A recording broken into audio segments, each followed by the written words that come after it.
Hey, how's it going, guys? What's going on? Hi, Odric Barros. Odric Barros. Hey, how's it going? Good morning, Marina.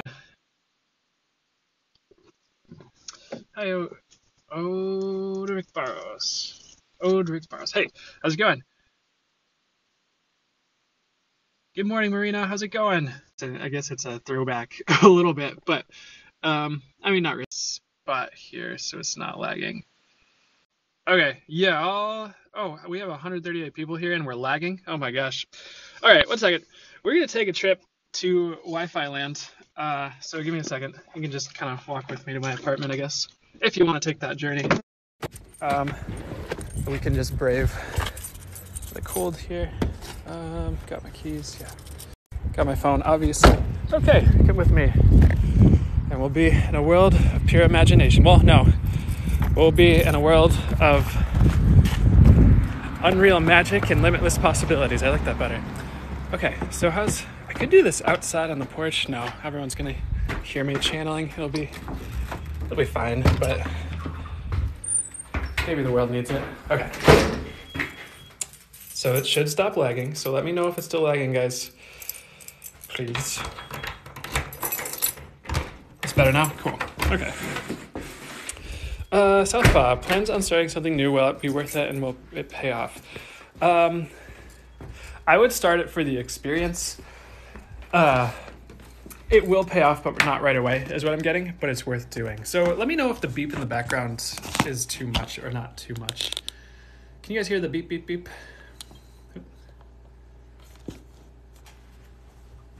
I think we're good now. Awesome. Okay. Time for a better experience. Whew. Sounds good. Awesome. All right. Sorry about that, guys. You can't hear it. Can everyone else hear it besides Sarah? No beep, beep, beep. Oh, okay. Cool. Good to know. Sweet. Well, I guess it won't be an issue then.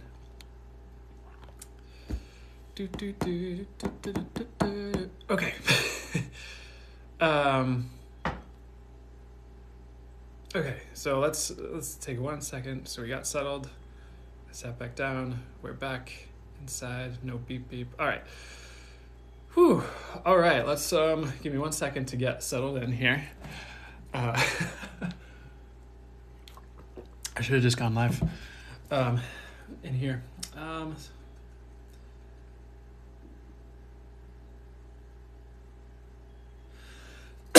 All right. So here we go. Someone was asking about remodeling their house. Hey, Mara Strappa. Hey.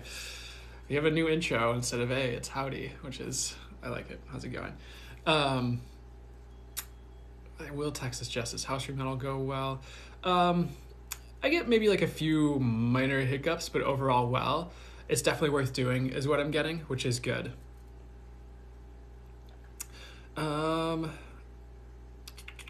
The Grateful Panda asks, how do you open to channel? Let's see what would be highest and best for me to say about that. So there's multiple ways and there's multiple recommendations on getting on the path to channeling.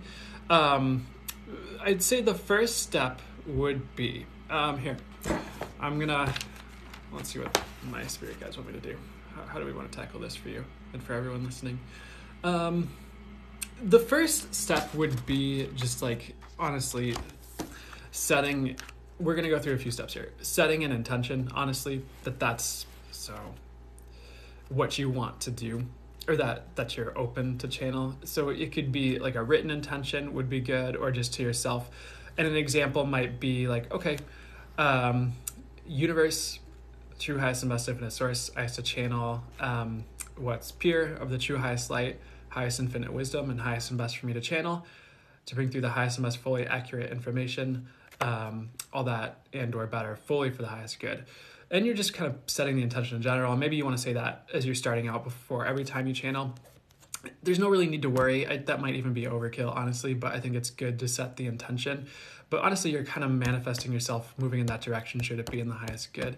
Beyond that, if you want to start to channel, another recommendation that I've heard from another channeler that I really like, and his name is Lee Harris. No affiliation, but I like a lot of his work, and you could check him out. LeeHarrisEnergy.com is his website.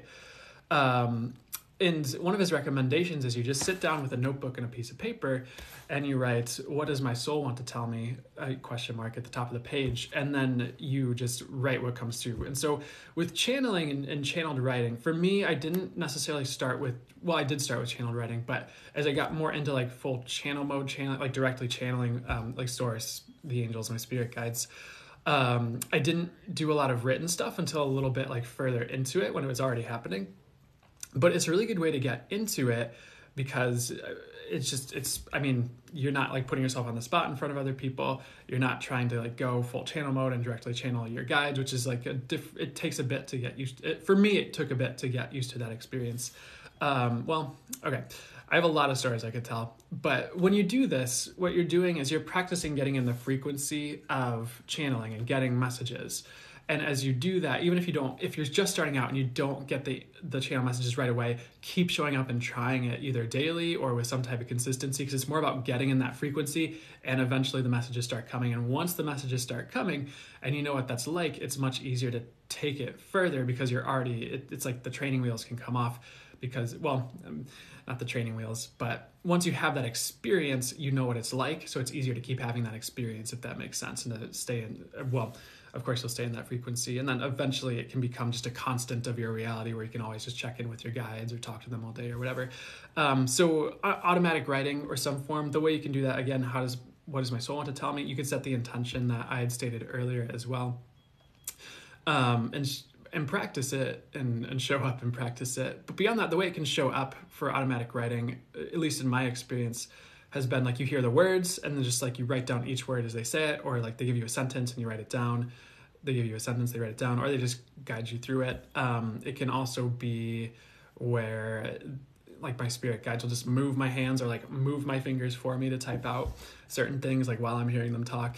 So there's multiple ways it can show up, but I honestly like the best way to do it is set the intention, show up and try it, and then let the universe be your teacher in a sense. And if you feel called to take a channeling like class or course, awesome.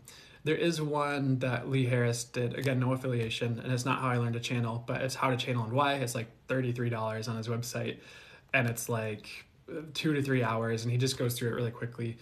Like some of his story and some of his take on it, and he channels his guides about it as well, which is good. But that would be a way to get started, if that makes sense. Again, like once you get started and you start getting the channeled messages and you start talking to your spirit guides and having more of the channeled and intuitive experiences with it, if that makes sense, you're kind of off to the races. You can just keep showing up and practicing and getting better over time. That's been my experience. Again, like anything else that would be good for me to say about this besides just that? I'd really say like practice can be the key. Like for me and like in channeling, when I opened a channel and was getting into it, I was constantly working on it. And I didn't really have a teacher per se. Well, I did. The universe was my teacher and my spirit guides were my teacher, but they'd lead me to different people who could channel and people who channeled in different ways and people who, and then they led me to people where I was channeling for people and they were walking me into my experiences of doing that, whether it was through like a card reading with friends and we were just throwing cards for fun, or if it was like during an energy work session, when I was doing an energy work session, like it leads you through the experiences and to the people and the things you need to open up fully and be the version of yourself that's best for this, I suppose you could say, or to awaken you further to it. So in some ways, like just the universe was my teacher by leading me into the experiences and to the people and to the situations that taught me to open up and do this and taught me like everything I needed to know beyond that, if that makes sense. I'm thinking about putting together a class or a course. I know people have been asking for a class. I've been really wanting to do a course. It just hasn't I haven't finished it yet, so eventually I'll have that available too. I've only been on like 10 minutes, Quiche. So hopefully that helps as far as like a beginning point for that on like opening the channel. So I hope that helped whoever asked that. I lost the question here. I didn't lose the question, but it's somewhere in chat. So Little Moon Design, for you right now, you asked, should I follow the path I'm on or change course? I get to keep going. I get the change will naturally occur as you keep going. There's no need to rush change or the change. In this instance that you're in is what they're talking about. I would stick with it and let the change occur. So hopefully that makes sense. If you want to add on to what you're doing in your path, I think that's okay, or expand it or spread out with it. I think that's more recommended and let change occur that way. I get it's not time to change course yet though. So I hope that helps for now. So is there anything else you need to know about that? What I get for you is soon change will happen inevitably, and you can just go with the flow with that. But as long as you're following your path, the change will occur. I hope that helps, Little Moon Design Studio. Was that Little Moon 333 that you used to be? Is that a different Little Moon? But I hope that helped. You're welcome.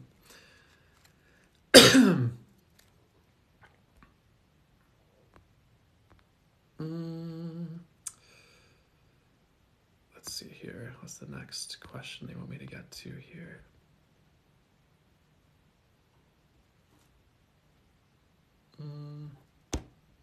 Okay, one second.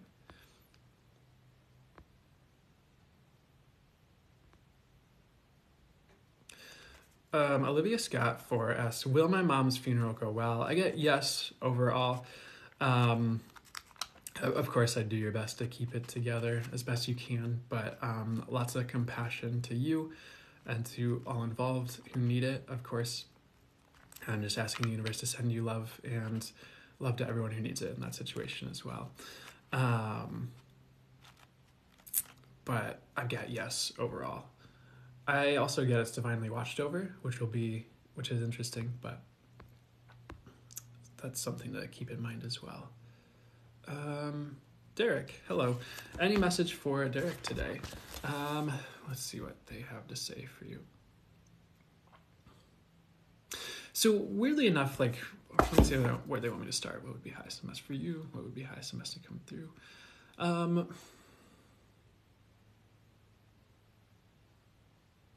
They're like the first visual they're showing me intuitively, and hopefully this makes sense. Is like they're almost showing like a bubblegum bubble, like blowing, but it's like really big and then it pops. And they're giving this message like, you know, if you feel like a bubble bursts in your life in some ways, like maybe you thought something was one way and then it's another, or you think something's going one way and then it doesn't. It's actually leading to better is pretty much what they're talking about. So I would like let the bubbles burst in a way, and almost be grateful for that, because it kept you from going down a false path is something they're talking about. I'm curious if there's a better example for that. Like potentially like if you, maybe you had a relationship and you thought like, oh, this person's the one. And then they do something that's like just not cool. And you're like, no. And of course it can be painful and be something you grieve. Absolutely. And at the same time, aren't you glad you didn't like marry that person or get into a super long-term thing with them if they were going to be like that, if that makes sense. And now you have the opportunity for the real deal to show up as an example. I'm not saying that's exactly what happened. That being said, I do really get you have better on the way in general. I do see like your emotional world's going to balance out. They're showing me orange and emotional world balancing out here. There is a recommendation for you, and I'm curious if this will be a recommendation for other people here as well, but just to head towards the new at this time period. I wouldn't be stuck in the old or like waiting for the old to pan out. And what would be a good example of that for you? I think you get it. They're like, well, he gets it. So, but that's something they want to say as well. There is also this message for you, like what they're saying is like, don't play chess with your life, simplify it. And so what does that mean? I would do your best to simplify everything in your life, like even your decision making, things you have going on. Like sometimes when there's if there's complexity or it's needlessly complex, we get a little overwhelmed or locked in decision making, but it can be simple. And they really want you to work with your intuition and you're energy sensitive. So you can even like a quick tool for you to help make decisions, if that's an issue, by the way, but maybe this will be something that helps you later on or someone else listening, is you can kind of just with your energy sensitivity, just feel into what different options will feel like. You can get any energy from source. So if you're like, okay, how will it feel if I take this option, this first option? And you'll get the you'll feel how it will feel overall, that option. And then if you go to the second one and be like, okay, how would I feel if I do this one instead? And you'll feel how that one will feel. You can feel which one's lighter, which one feels better, happier, more abundant. And also your body can respond as well. You can feel how your body responds. But that can be you're getting the actual energy of what that situation will be like. So that's an accurate way to gauge that and help make those choices. But that's something they want to recommend as well, or something that came to me to recommend at least. So what else would be highest and best to say for you at this time? We're going to pull a card. Our Lady of the Rose Child. And it's interesting this card literally came out for you because I was looking at the back of the cards. They had these roses on the back of the cards. I didn't say anything. So one of the things they're pointing my eyes to are these autumn leaves, or the hair this is the Mother Mary Oracle card, so Mother Mary, and it looked fiery to me, and they gave me the words fiery new beginning. This is obviously autumn leaves upon closer inspection, but that's not the message they gave me, so maybe that ties in a different way. But I really get you're headed towards a new start or a new beginning in the summertime is what they're talking about, and maybe it'll be in the autumn or has to do with the autumn as well, but that's something that's headed in that I get you'll be really overjoyed with. They're showing me 10 of Cups in my intuitive visuals as well, which is, that's happy home, happy life. That's that can signify wish fulfillment. That's a pretty good card, actually, really good card. Can also be a card of like celebration. That being said, what else is the message for you with this card here? So we did talk about the color orange and balancing out your emotional world. This whole card is pretty much orange and red. Like this out border is orange. The clothing is orange. The hair is orange. Again, like your emotional world will balance out, but it might also be, well, not might. I'm also getting something like it might be good to take certain steps to balance your emotions out, or just to kind of get a good perspective on things. And it's also like a reminder not to overreact to certain things as if they come up, but to do your best to kind of recenter and react instead of respond, if that makes sense. I get this message as well on a different note. You're going to love your new life. And that's what's coming this year, honestly, is a new lease on life, a new life, a new beginning. So at least I get that's potentially what you need. So anything else for this reading here for you here? I would also like just a recommendation coming in for you. It doesn't come through as a recommendation often, but when it does, I'll present it to you. But for you, I would also just be surrounding yourself with intention with white light on the daily, from source, from your spirit guides, from the angels, whatever works best for you. Just as a measure of keeping your vibration higher is something they're talking about. And maybe we could do that right now. Or maybe I can do that right now, and I'll just, so fully for the highest good and always, true highest and best infinite source, please surround me with pure white light to watch over my energies and to ensure only what's for the highest good occurs regarding me and my life. I ask that this white light does whatever would be for the highest good for it to do for me and my energies, and even my intuition. So thank you so much. And hopefully you guys are picking up on that energetic shift and how it helps. But I hope that helped. There's one more message for you, Derek. What's the message here? They were kind of recommending potentially like working with Ganesha, who is the Hindu god of removing obstacles. If you're not familiar, which you might already be familiar, but he's a really good one to work with for you right now, just to move any mountains, to remove any obstacles, just to help you out on your path, bring you success. So I hope that helps.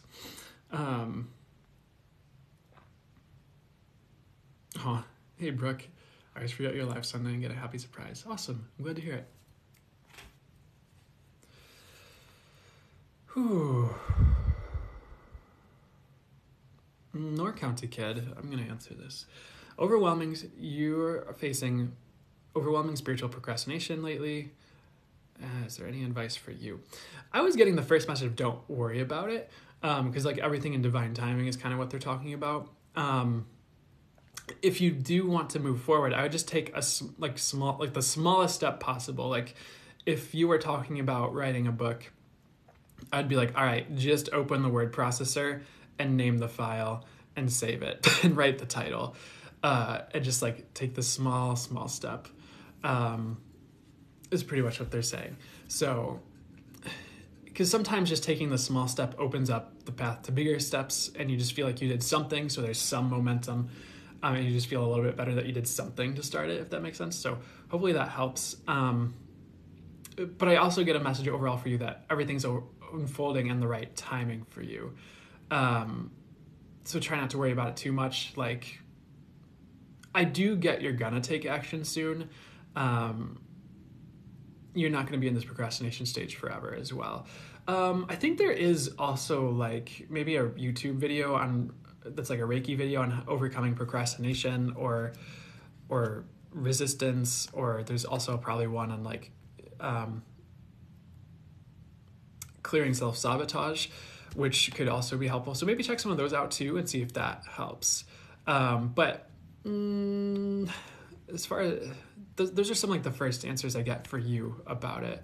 I do get you're going to overcome it. So is there anything else that would help you immediately that would be for that's good with that procrastination thing? I don't know. In some ways, like I really want to say trust it and take a step back, which is not normally what I'd say, but that's something that's coming through for you. I hope that helps at all. Of course, I hope it helps a lot or fully. But hey, Ida, how's it going?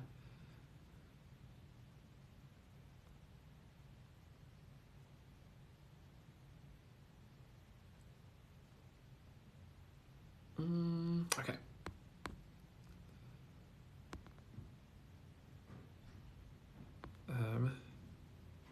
Give me 1 second, guys. I'm gonna get some water.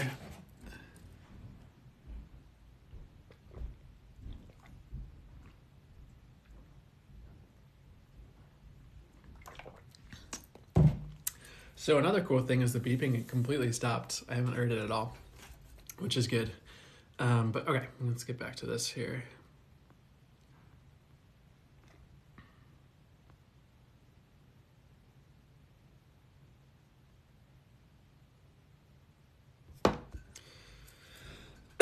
Excuse me. Okay, so Larissa Workman asked, she would love to have some direction to step it up. So what would be highest and best for you on stepping it up here? For you, the first thing they're showing me is like a wedge.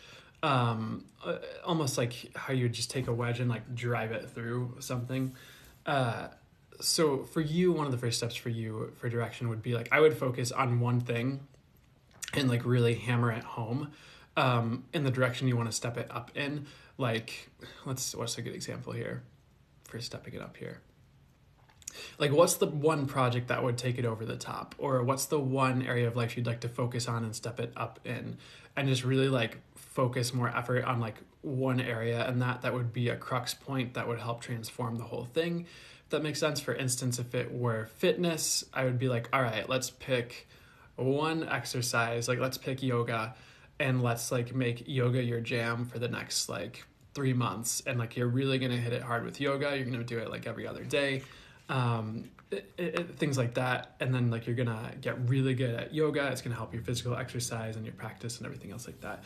Would be like an example that they're giving is first and foremost for you. So the other thing that they want to say about you to help you step up, I would also this is going to sound pretty simple, but I would also just like clear your space, like declutter, throw old stuff out, like organize your space, your room, your house, your office, whatever. you feel called to, I think that's going to help, declutter your mind as well. It's also going to help provide space for you to step it up, is something they're talking about as well. I'd also another recommendation for you beyond that is also just learning something new, whether it's a new, what do you do if it's in your field? For instance, it could be a new modality. It could be just something you want to learn. If you do card readings, maybe you want to learn astrology, or if you do Reiki, maybe you want to look into access consciousness or something like that. Just to of course, it's something that draws to you and feels right to you. It's not just a random recommendation, but that is something they want to recommend for you as well, as looking into learning something new that really calls to you or has called to you for a while, but maybe you've held off on. I think it's time to take that jump, honestly, for you, is something they're talking about. If something calls to you, either has called to you or calls to you in the near future here to learn something new. Because sometimes those new skills are what steps us up, is one thing they're talking about. Especially if it has to do with a modality. It doesn't have to be any of mine or anything I'm teaching. It's literally anything that calls to you. But especially with a modality, because you're learning new skills, you're raising your frequency, or you should be. That's part of the point of a modality, I'd say. And it's kind of transforming you as well, which helps you to step it up. Really one way they want to simplify the answer or bring it into focus for you as well is part of what you're looking to do beyond all this is you're looking to raise your frequency and transform your life through that. So any way you can do that, any modality that would help, any endeavor you feel would help, any change you feel would help, I would do that. So I hope that helps and leads to the change you would like to see and helps you to step it up.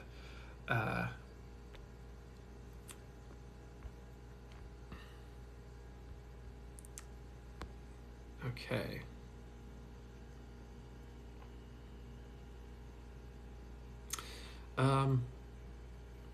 So Mama Kibbs asked, "Hi Brandon, help with job path please. You're gonna lose your job in 2 weeks, you're saying." I do get you will have a job. I would be definitely taking a shotgun approach and just blasting out applications, honestly, today, obviously, which you might already be doing here. So anything else that you need to know about that? So one thing I really get for you about the situation is it's actually something that's divinely guided. It's not something that's going to ruin your life, is something they're talking about. You're meant to have this change. You'll have the right place, or at least a temporary place that's a stepping stone to the right place.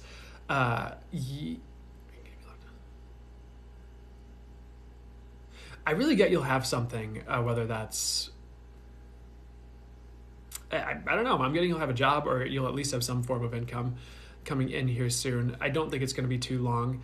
I'm getting 1 month, honestly. So I would definitely, if you're looking for jobs, keep applying. I don't necessarily see you being, there's the 5 of Pentacles tarot card. And one of the meanings of that is being left out in the cold. And one of the phrases they keep kind of showing me is you're not going to be left out in the cold, or not for long, is what they're talking about. If you do get left out in the cold for a short period of time, it'll be a week. Not that you're going to be homeless. Or you're going to be homeless from this? No, I don't get you'll be homeless from this. I get overall it'll be a pretty smooth transition. You'll have something lined up pretty quickly here. So I hope that helps. That's what I'm getting about the situation first and foremost. If it's something I would just take anything you can get in the meantime. Well, not just anything you can get, within reason, anything you can get, and let that be your transition point to the next phase of your life. So I hope that helps. I really get you need the change, by the way, Mama Kibbs. So I hope it does lead to better for you. It will. I get it will. So, Stephanique, when do you see love coming in for you soon? It is this year, honestly. They're telling me to say summertime, so I'm going to say summertime. And again, you will have love. They're pointing my eyes to the rose on the back of this card as they're having me say that. You will have love. It's not a lost cause. So is there anything you need to know that would help you get love or help you attract that in? Okay, one recommendation they have for you that might be helpful to you is just to work on your root chakra, interestingly enough. I get that's going to help clear some things up and get you in a solid place for it. And it's not something you need to freak out about and go full root chakra for the next, year and obsess over it. But doing something for the next week, maybe to help clear it out, where it's like meditation videos or sound healing on YouTube or Reiki or booking a session with someone, an energy work session or something like that. I don't know if my guides like that last recommendation as much, but what would be the recommendation for you? For some reason, they're really pointing towards sound healing, like potentially on YouTube or like meditation music that is geared towards the root chakra. And maybe you'll want to go through the whole chakra suite, but they were recommending focusing on the root chakra. And that's more about that's to help with your stability and your perception of love is what they're talking about as well. And helping to shift out of fear about it, if you feel like there's any fear about it. I don't think it's a huge issue. I don't think you need to obsess over it, but it's just something that might help you draw it in. So I hope that helps. Hope that makes sense for you, Stephanie. Next question. Oops. Hope that didn't cause it to lag there. I accidentally closed out the app. Or I didn't close it out, but I went back to the home screen. Whew.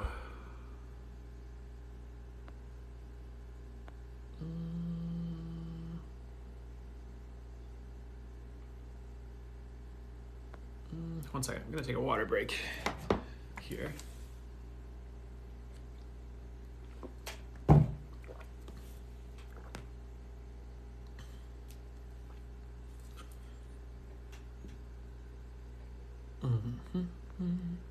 Okay.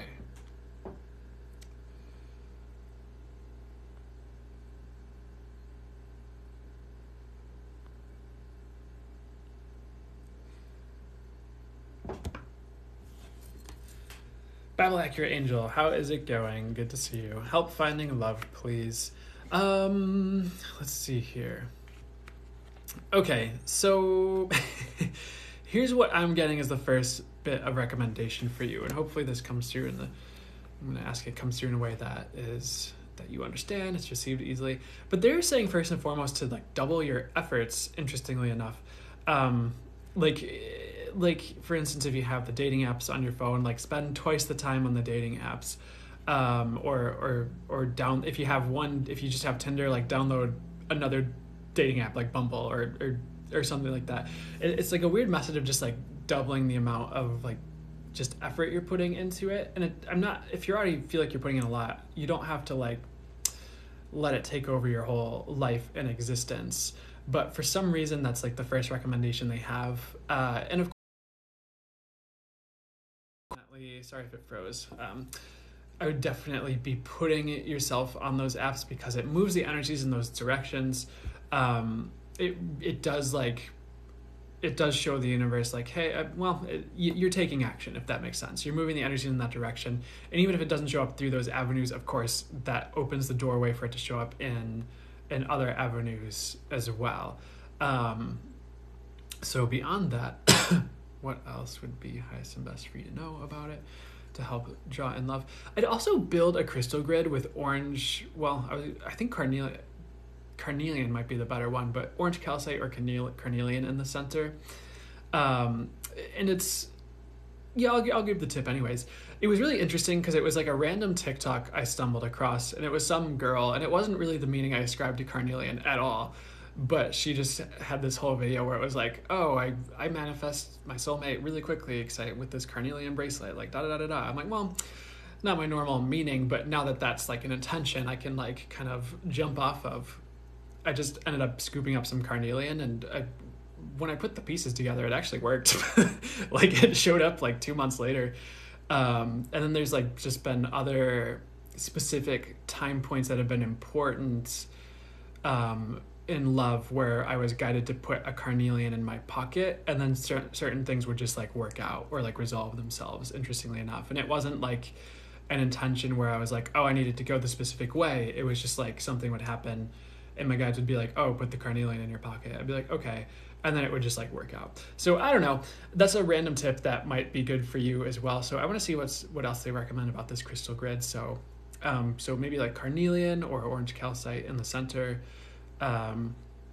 Maybe like another row or circle around that could be black, like 3 black tourmaline, and then like 6 jade tumbles around the outside or something like that. So I'm getting carnelian, black tourmaline, jade, and rose quartz, and maybe something yellow like citrine would be like the grid. And you can run with that with how your intuition tells you to put that together. But I was just seeing a big orange, almost like either like a carnelian flame or like a tower of some type. It doesn't have to be huge, of course. You can work with it in your budget, like in the center. And then there was like 3 black tourmaline around that, and then like so center, like a row around that with like 3 black tourmaline, and a row around that with like the other crystals. You can adjust that, of course, but that might be a good way to set the intention and move the energies, and do some of that work to draw in love as well, is something they're talking about as well. I really get you're made for love. I don't get you're gonna go without it, honestly, Bible accurate angel. Yeah, and so anything else that they would like to tell you?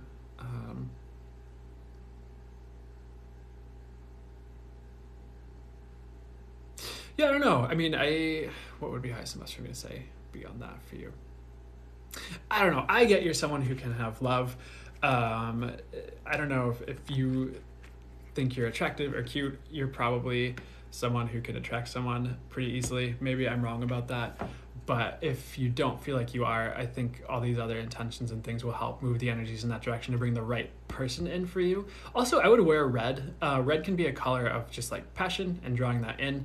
And a lot of these things are just setting intentions, by the way, and it's starting to move energies out of the way of it showing up, if that makes sense. So that's part of what all these recommendations are about. I don't know. I get you'll have love and it's coming. So I hope that helps at all, Bible accurate angel. I hope you have a good rest of your day and find amazing love for you. It's the dearest desire of your heart. That makes sense. It'll come. For you, my guys, do like this recommendation. I would go and get like a healing session somewhere, with like the express intent of working on your love life. Well, it depends on the healer, but certain Reiki masters, if you get a session with them, you can just be like, they'll ask you like what, if there's a focus you want for the session. You could be like, well, I'd really like to work on my love life and attract love in. And so that would help. I also get working on your sacral chakra might help a little bit. Not a main focus, just like a side note that they're kind of bringing along with the message here. That and your solar plexus. So I hope that helps, Bible accurate angel. I hope you do have a fantastic love come in for you that is perfect for you, and that would be for your highest good, of course, that or better. And yeah, absolutely wishing good love for you.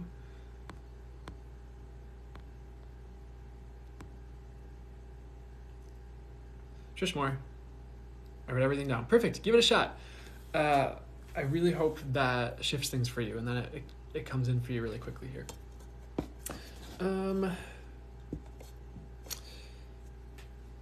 Trish Moore 22 asks, you would love to know your spiritual gifts.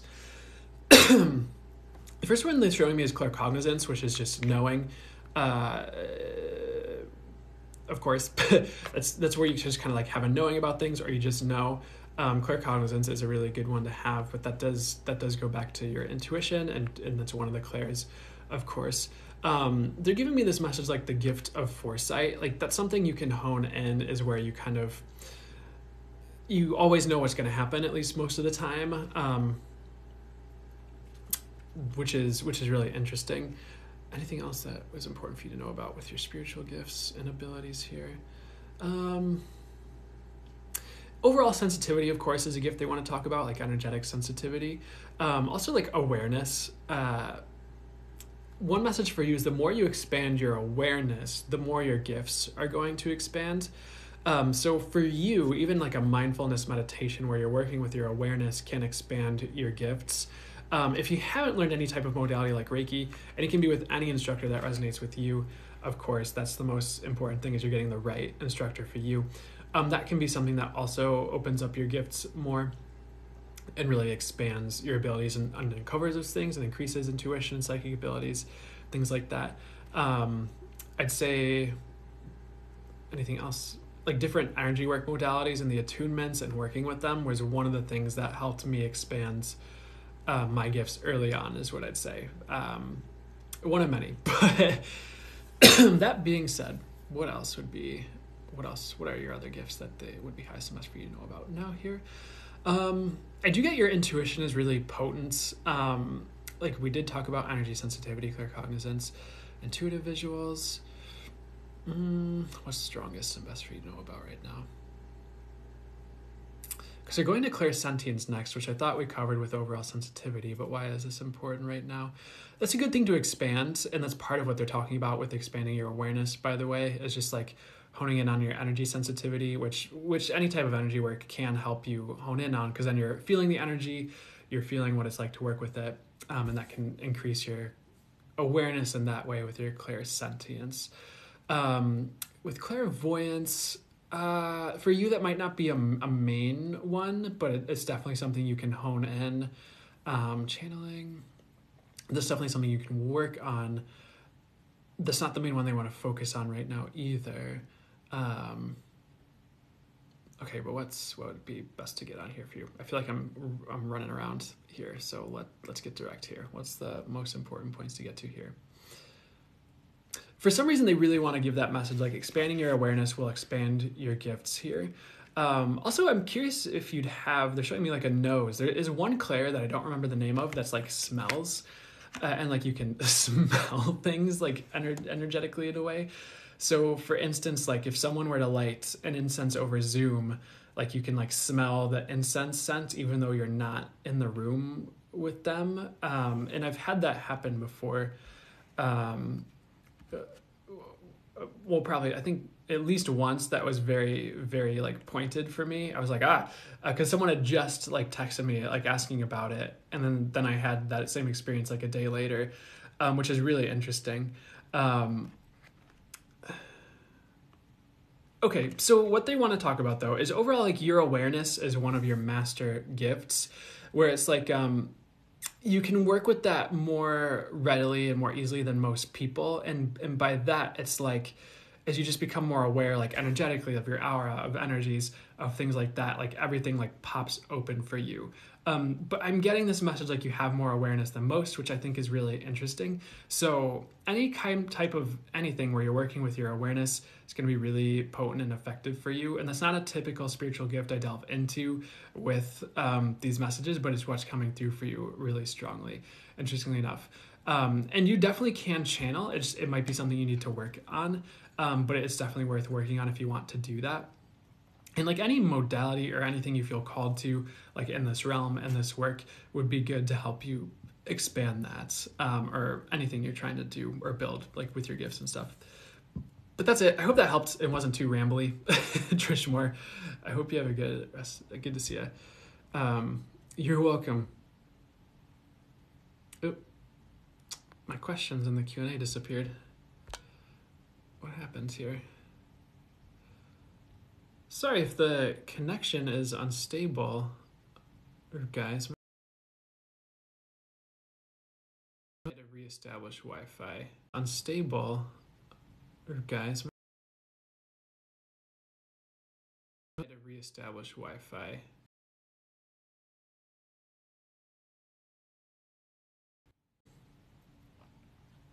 All right, there we go. That should be better. Hey, how's it going? Yeah, it has been. I'm sorry. So would you guys be okay if I...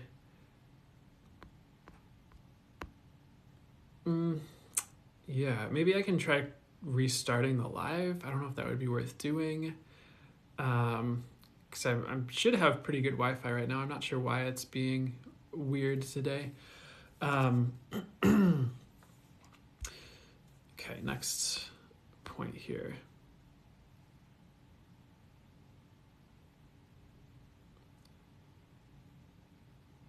Hey, Nicole. Nicole Thames. Does Jay regret his decision? I get no, but they will. Is something they're talking about. So that's a quick answer to that as well. If that is a romantic interest, I'd definitely move along. It's something they're talking about. What's what they said?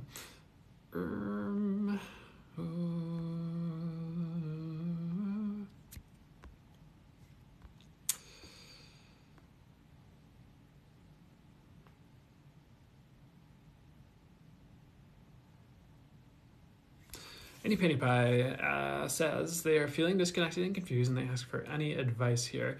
I would what they're showing is you just sitting with yourself. Like you turn the TV off, put your phone away for at least an hour, and you just sit with yourself and kind of just let everything clear and settle. And it's almost a little bit like draining the bathtub after the water's gotten dirty.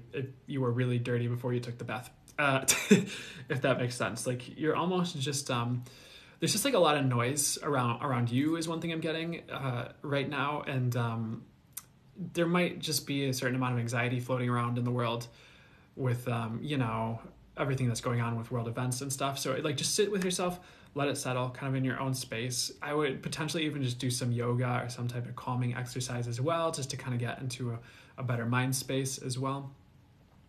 Because you'll be coming back into that. So what else would help you with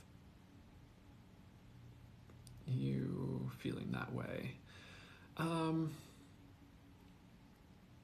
If there's a class or a workshop that has been drawing you or draws to you, that might be a good idea for you as well. Is because they're saying take a class, but they're also showing me a workshop. So I don't know if there's any type of intuitive workshop or intuitive class you've been drawn to, whether it's online or in person, that could help you feel more reconnected or anything like that. So I don't know if there's anything that's drawn to you, but that's another recommendation they have for you. If something pops up for you, that might help as well. But they're really bringing back this idea of healing exercise, something like yoga or it's not massage therapy. That's not really exercise, but things that can really work and be healing at the same time that you're moving. That might be something that just helps you ground, get back to yourself, reconnect, feel better. I'll also recommend this because the idea popped in and my guide said ooh yeah, recommend that. But there's an idea of just meditating and sitting with your soul. There's a couple exercises. I really got this idea from Lee Harris. Honestly, but there's you can invent your own ways of doing it too, but it's literally just either just sits, and you can get one thing that came through when he was channeling at one point was just there's envision a white ball or a crystal light ball 8 feet above your head or so, and or it can be anywhere that it shows up in your intuitive visuals, and just focus on it and just sit with that. And just see what happened. It's really the intention is you're sitting with your soul, you're getting reconnected with your soul and yourself, and you're inviting your soul to be more a part of your daily experience and to come more from a soul level more of the time, if that makes sense. And we could invent a new one right now, because my guys are let's invent a new one right now. It would be fun. So let's see if they want to do that right now. Okay, if you anyone down to do a quick guided meditation at this time? No, or maybe I'll just say it, because the one they're showing me now might be another one the visual they're showing me or exercise they're showing me now is either you can do it in your mind's eye or physically, but okay, go to the mirror and look at yourself in the mirror, and of course you can have your eyes closed and it's an intuitive visual, but as you look in the mirror, your intention is you're looking at your soul. And you're seeing your soul reflected back at you, and you're sitting with your soul. And at this point, you might get more messages from your soul. You might hear something you need to hear or see something intuitively. But as you do that, you're connecting with your soul and becoming more strongly you and who you're meant to be here. And it's also a way to connect higher as well. So whether you're in your intuitive visuals or sitting meditating and visualizing a mirror, and you look into it, and it's you're looking you're looking at your soul, or you do that physically and with that intention while you're looking in the mirror in the bathroom. They're recommending more of the mind's eye, but that would be another way that they would say to sit with your soul through that intention, with that intention. So I hope that helps. It's funny that you have a username Healing Movement, and we just talked about healing exercise, who just commented. So, okay, but anything else for you, Andy Pandy Pie, that would help you at this time here? Also, like just grounding, a grounding exercise would be good. Getting out in nature to help you ground. Literally anything that clears your mind, I get, would be helpful for you. And even just like sitting with the clear quartz with the intention that it just helps to clear things up, helps to bring clarity. And anything else, any other intentions with that? You could also ask, because clear quartz is programmable, you could also ask Source or your spirit guides or the angels to program and charge the clear quartz you're holding with any energies you need at that time, and you can receive those energies that way as well. But that's another recommendation. So I hope any of those helps. Also, blue kyanite, weirdly, is a crystal they're showing me, which is a crystal that can align your energetic systems really quickly. And it's also purported to always be clean and clear. So it's also a good one just to have around. So I hope that helps, Andy Pandy Pie, with any of that you're going through. It'll turn around for you for the highest good.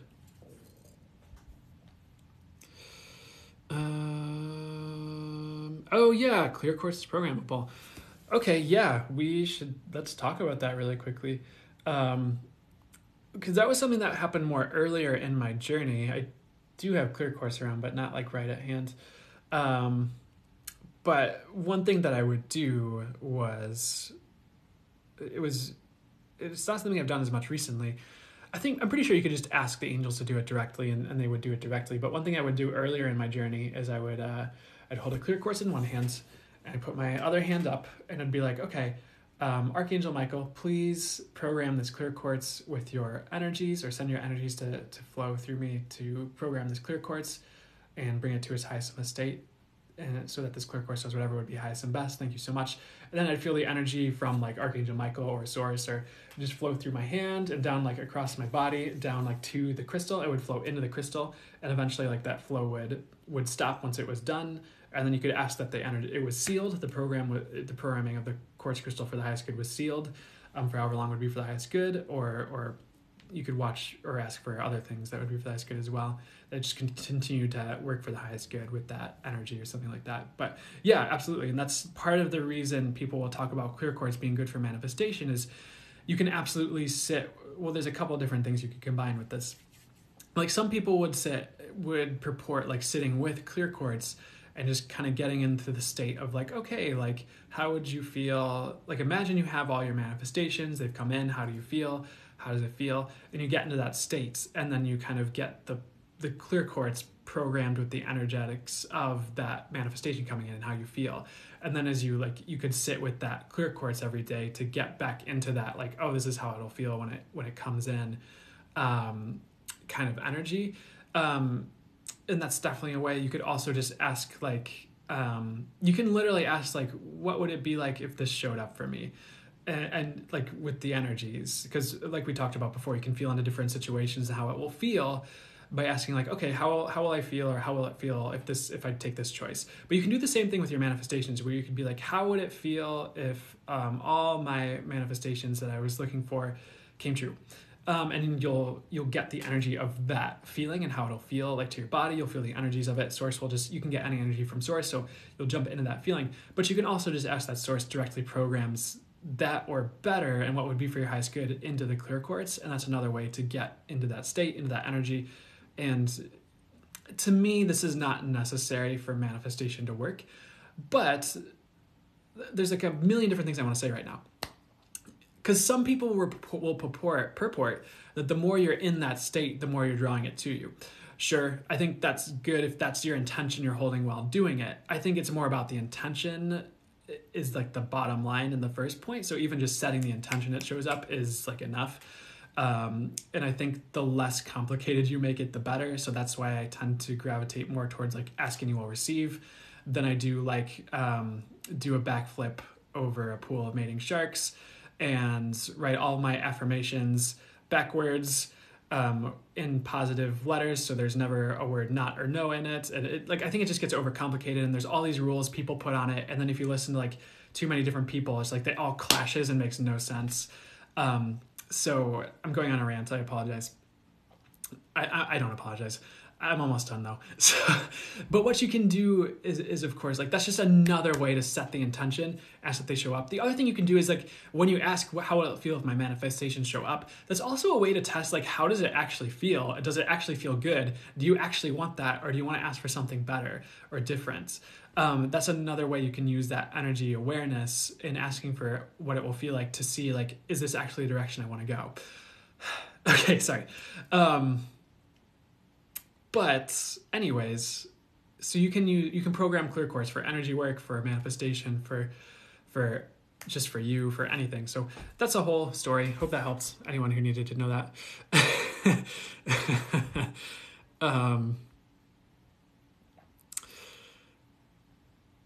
Happy Sunday, extra small popsicle. Okay, so I hope that helped someone. Some of you might have already known that, or hopefully I didn't confuse anyone more with that. But let's go to the next question here.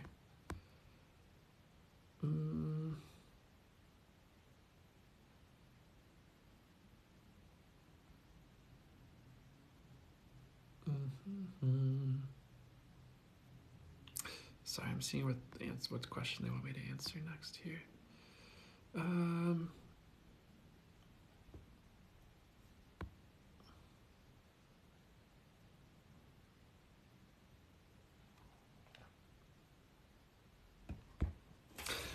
All right, Relentless Spirit asks for insight for remaining high vibe.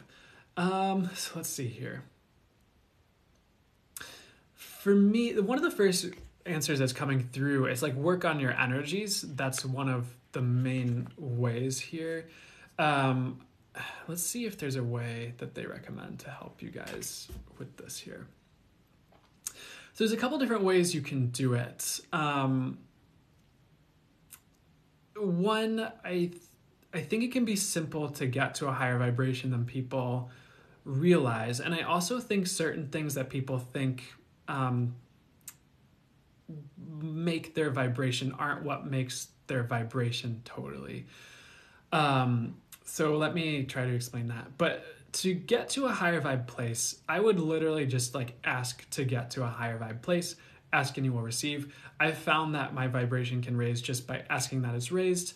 And then of course, like source can directly do whatever energy work needs to be done, or it can just step you into a higher vibrational place instantly to get your vibration to a higher place. That would be one recommendation. And furthermore, even if it doesn't just step you into it, which there can be more to it, it can also just, as you set that intention, and maybe you can take a small action or action steps that you feel will help raise your vibration as well.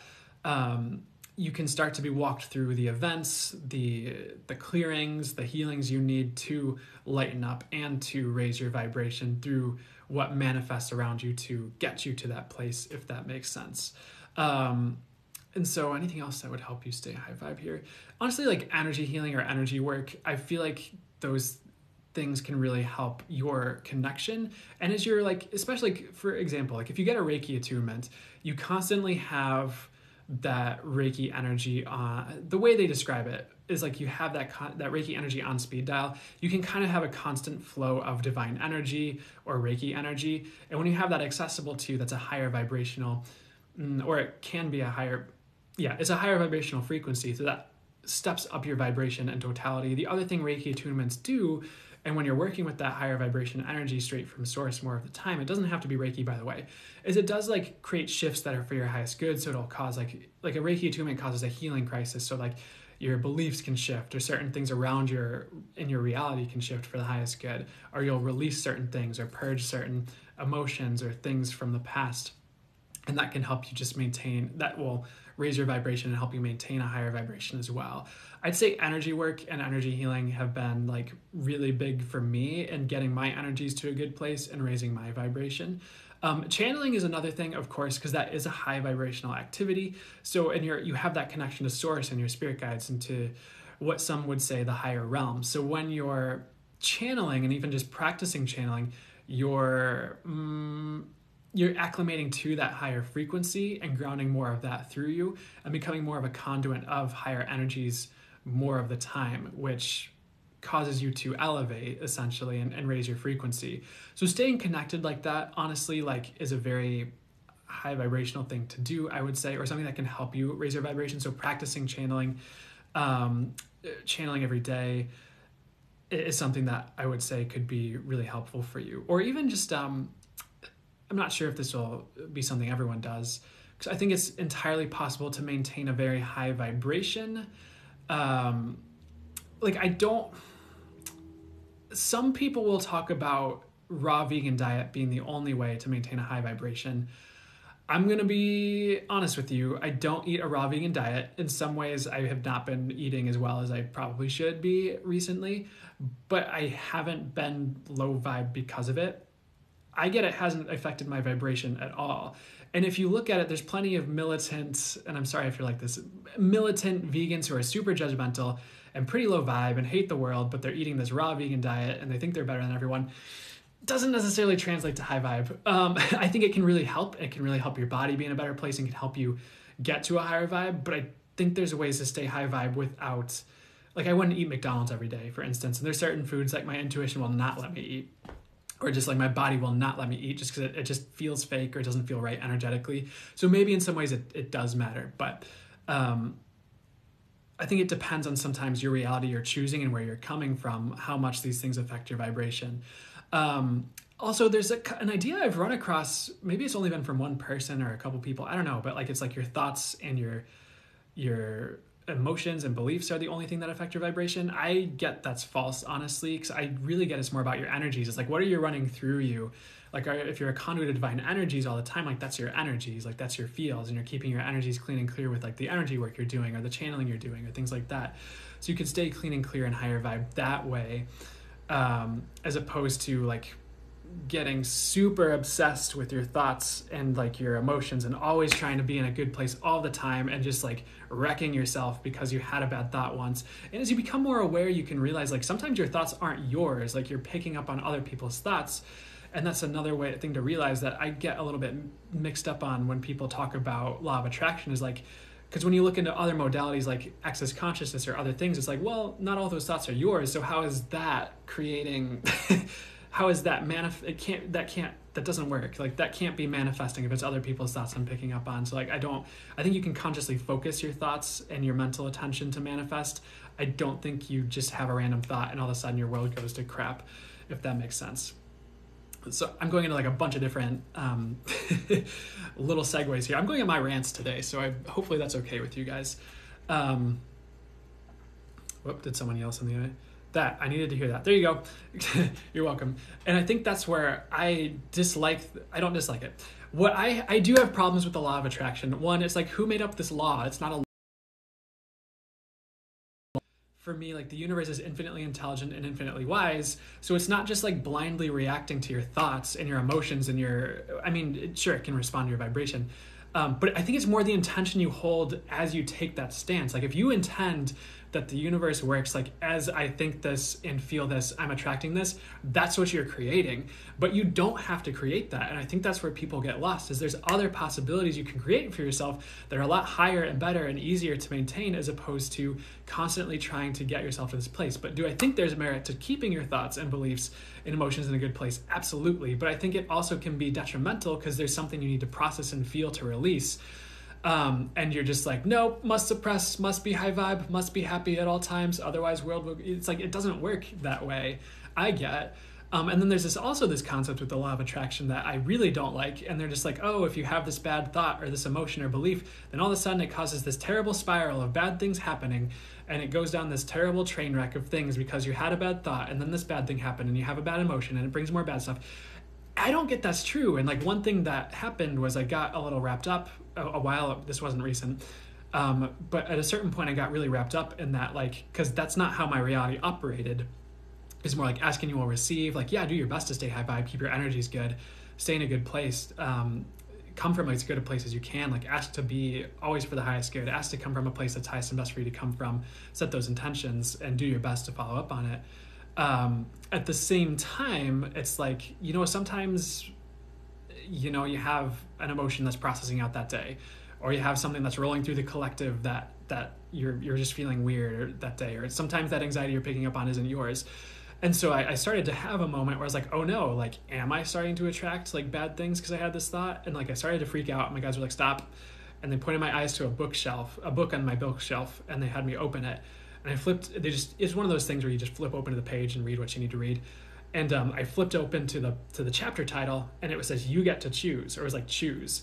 And what their point was is like, you can choose your reality and how it works. You don't have to choose the law of attraction and this negative spiral being how it works. You can choose a higher reality that works better for you, and just say, oh, well, the universe is actually forgiving and infinitely compassionate, infinitely intelligent, infinitely wise. It knows what I'm going for, and knows what I'm going through. It knows everything about all levels of everything. So it absolutely knows that I'm not asking for a downward spiral when I have a negative emotion. It's something I'm processing. Like, it infinitely knows down to the deepest details because it is everything, and it has that infinite knowing. So of course, you don't have to create for yourself with your creator power and your intention any type of reality that would create a downward spiral like that. Hope that helps someone. Had to get all that out, I guess. So I know I got off topic from what you're talking about remaining high vibe, but I feel like all that will help in one way, shape, or form. I would definitely, like, energy work modalities for me were a good way to go. Channeling, and if it helps, sometimes replacing your media with something that's a little bit that affects. If you notice something's affecting you, I think that's a good thing to be aware of. Like, if the news is bringing you down, maybe it's time to switch off the news and watch pick a card readings on YouTube instead, or watch some not necessarily me, but for me, like, I've replaced a lot of my other media with either watching readings or with watching like channelers that I want to watch, or things I feel intuitively guided to do. Like, there's certain things that I would normally do or watch that I just haven't been doing, just because I noticed I didn't like how the energies felt of like the show or the music. So I'm not saying you have to change that to be high vibe. I don't want to limit you to that, but that's something I've noticed for me has been helpful. Anything else that would actually be that's good for me to say about this besides my rants? What would help you stay high vibe beyond that here? I would focus on your energies. I'd be aware of your emotions and what's going on with that. But the tip I have that they're saying is focus on your energies, not your emotions. And just, of course, like, I think that's weirdly one of the tips they have. I think when you focus on your energies, you're aware of your emotions anyways. So you can see like, oh, I'm feeling this way. Is there anything I need to work through? Am I just processing something? Like, you can kind of run through that checklist. But if I were to kind of make more of a comprehensive list that was more direct to your question, I would work on your intuition and honing that in to be accurate, because that will tell you which ways to go to keep your intuition high. I would keep up on some type of practice that works on your energies or keeps you clean and clear, or helps you there. I'd work on your intentions, and by intentions I mean like intentions for your life, but also intentions for yourself, like asking like, okay, I has to be me, who and what I truly be, the highest and best me, I has to be who and what I truly be. Sorry, I'm mixing it up. I has to be fully me, who and what I truly be, something like that. I has to be highest aligned. I has to come from the highest and best place for me to come from. I ask that source works through me. Things like that, or like even just realizations like I'm unlimited, or affirmations, manifestations, I am unlimited, I am infinite, I am potent, I work only for the highest good. Like, these intentions can also keep you high vibe. You're also manifesting things as you're setting these intentions and affirmations. So you're asking these things to show up, and they will. So that's why I also first recommended, like, I asked to be as high vibe as would be for the highest good for me to be. Source, please step me into the highest vibrations for me now. Thank you. But those would be some of the recommended. Of course, like, that goes back to like energy work as well, because you can do energy work. You can run high vibe energies through you. You have those higher energies like that will activate and run through you when you need it with certain modalities. So anything else that would be highest and best for you guys to know to help keep your vibrations high? I would also just like work with spirit on it, or source, or whatever your name. I'm not super attached to the label for that, and ask like for you personally, like, and maybe see if you get anything intuitively or channeled down that would help you. Because I think there's a lot of things that people say will lower your vibration or pertain to your vibration that don't necessarily translate, or at least I've found don't always translate, such as like, again, like food and things like that.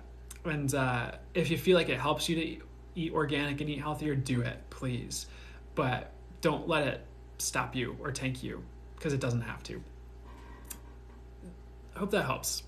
Diet can help, but I don't know. Like, one of the things that I want to quote from, this was like something someone, I didn't even hear this from Lee Harris, but someone was telling me they watched like an interview with him, and he was talking about how a lot of like the really connected channelers he knows actually eat like really like crappy like stuff like a lot of the time, because it helps them, like what he said was like it helps them feel like weighty and more on earth, as opposed to like way up here. I mean they are way up there. I haven't found that to be always the case. I feel like I've been able to mostly keep in shape and be able to be super connected and channel and high vibe. But that's something to keep in mind, is like maybe there's other ways, or maybe those things don't limit you from being high vibe, I guess. So I hope that helps everybody. I hope that was helpful for you guys to hear. I think that's the clearest and best I've been able to articulate like my thoughts on and like what I've been experiencing on all of that to date on that rant, which is good, because I feel like sometimes I get a little bit lost and like, because all these different things like connect, but I don't always have the time to just go off on like all of them and like if that makes sense. So I hope that helped someone out there. All of you did something good for the highest good. They do want to say, for your vibration, the place you come from matters too, is what they're saying. So I'd say the more you can come from a good place, the better. Hope that helps too. The more connected, the better. The more you're working on yourself, the better. You'll get it. Next point. Stephanie Goff asked, what do they need to do to draw in their soulmate suitor? Oh, hey, by the way, I think I talked to you recently. But what would be highest and best for you to draw in your soulmate sooner at this time here? I would be wearing rose quartz like all the time is one thing they're talking about. And it's almost like what I'm getting for you is it's unblocking love within you. So you see more of it in your external reality is something they're talking about. And it's more about getting in that vibration of love. So that you just have more of that, if that makes sense. So that's one thing they're talking about that could help you just kind of get things a little bit unstuck for you there. They are giving you the message for you as well. Divine timing is at play. What does that mean? There are certain events that are transpiring that are very important for you. So it's important that your soulmate really comes at the right time. It isn't necessarily like, if there's certain important things that happen, isn't necessarily like sandwiching important events in a way that it like throws it off. It's not going to be thrown off, by the way, any of it. It is definitely coming for you. I really don't get you need to move for it. I think that's something that's coming through as well. So what else would help you draw in your soulmate here at the right time here? One thing they're talking about for you is to focus on your magnetism and magneticness, which is with manifestation, which is really interesting. What does that even mean here? And maybe that could even just be an intention you set here, which is like, I ask to be, if you haven't already, like I ask to be magnetic to love in the highest and best ways for me, or I ask to magnetically attract and love in the highest and best ways for me. Thank you so much. And it's, I don't know if it would be something akin to, when you have a magnet and you scrape it along metal and then the metal becomes magnetic, like you can make a fork magnetic that way. Well, and then like you just stick the fork to like metal and the fork itself is like a magnet. It's almost like charging yourself magnetically through intention to become more magnetic in general. And you'll definitely see the world shift through this process for you. This is what's coming through for you. I would also just trust it's coming in either way. I get these tips will help, but like, again, they did have like the divine timing is at play here. And it's not like if you focus on something else, the universe is going to be like, oh, she forgot she wanted love. We're just not going to bring that in. Like, that's not how it works, of course. Like, I would keep, maybe revise your intentions for love or revisit it and see like if there's anything you want to adjust. I get it's going to come in this year, which is good, but I never want to give a time frame that and get people super attached to it, and then it's like not fun if something happens. But that's what I'm getting, so I'm going to say it. So I'm absolutely hoping for the best love for you and the best soulmate for you coming in here at the right time here. Anything else you need to know about that here? Another weird recommendation they have for you is working with the water, water elements, almost like shamanic elements, like fire, earth, water, air. I'm not sure what that's about. And maybe you'll also want to get in touch with the water goddess Yemaya, Yemaya. She's showing up as well. That might be something that unlocks certain things, or if there's any blocks, unblocks certain things, or gets you more in touch with that water elements, which is really about emotions and emotions in a good way, to help draw that in more as well. Another weird recommendation. So maybe sit with her. So Yemaya, Yemaya. I believe she is a water goddess. So maybe look her up, see if that's something you want to sit with. But love is on the way. I'd sit tight. I hope that helps you out in any way, shape, or form.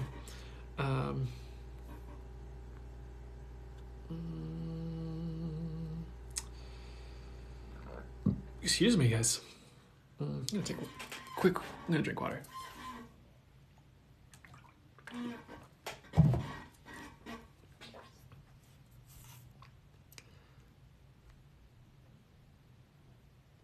Starlight Worker, hello. How are you doing? Can you write the water goddess name in the comments? Yeah, I'd love to. Wait, can't I? Hold on. I'm going to get right back to you, Starlight Worker. I don't think I have a comment button right now. I have a go live co-host together button. And normally I have... Oh, here we go. I got it. Here we go. Figured it out. Water goddess.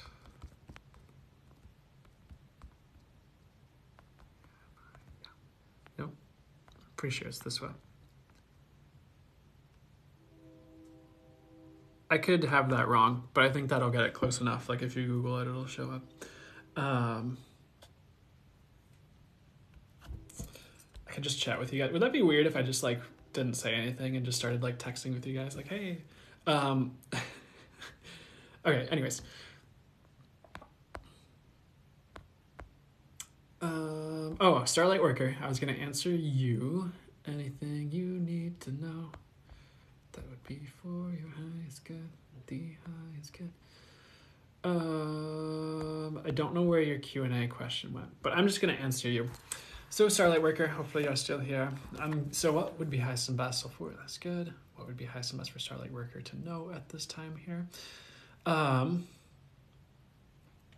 For you, I would focus on your magic, Starlight Worker, and like becoming a pure conduit of magic from source is what they're talking about, interestingly enough. Because it's almost like one of the visuals they're showing me was like, it's like magic flowing through you, but it's like there's this block, maybe not a block, but something like you either release or something that happens. It was more around the root chakra area, and it just kind of like the dam bursts, and then you just have this flow of magic through you, as one thing that they're kind of showing me first and foremost, which I think is interesting. So any affirmation around magic or intention around magic, and like one of the affirmations I like that might be helpful for you is it is from a book called Being You, Changing the World Is Now the Time, which has to do with this modality called access consciousness. But there's this whole segment of the book that he takes, and it's like this thing that he kind of says over and over again is like, magic is real and you are it. And so you could, of course, you could switch that to magic is real and I am it. Or like, I am magic. I am pure magic. I'm a pure conduit of magic. My life is magical. I invite the highest magic into my life. Things like that. Fully for the highest good. And it's magic in the best meaning of it for you. That's like more intuition. It's more synchronicity. It's more connectedness. Magic can mean different things, but it's more magic. And it's also connecting you with the layer of reality that is magic and where, well, let's see what they have to say.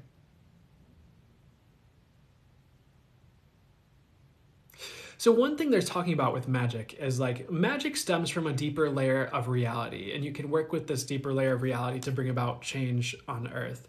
And it's, part of this layer of reality is you, because you are all of it. Source is you, you are source.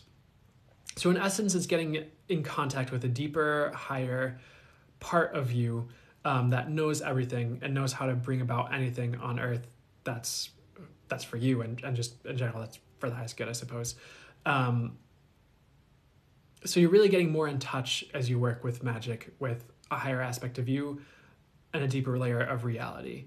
And one message they have as well is like magic is what makes up the whole. The more in tune with magic you are, the more in tune with yourself you are.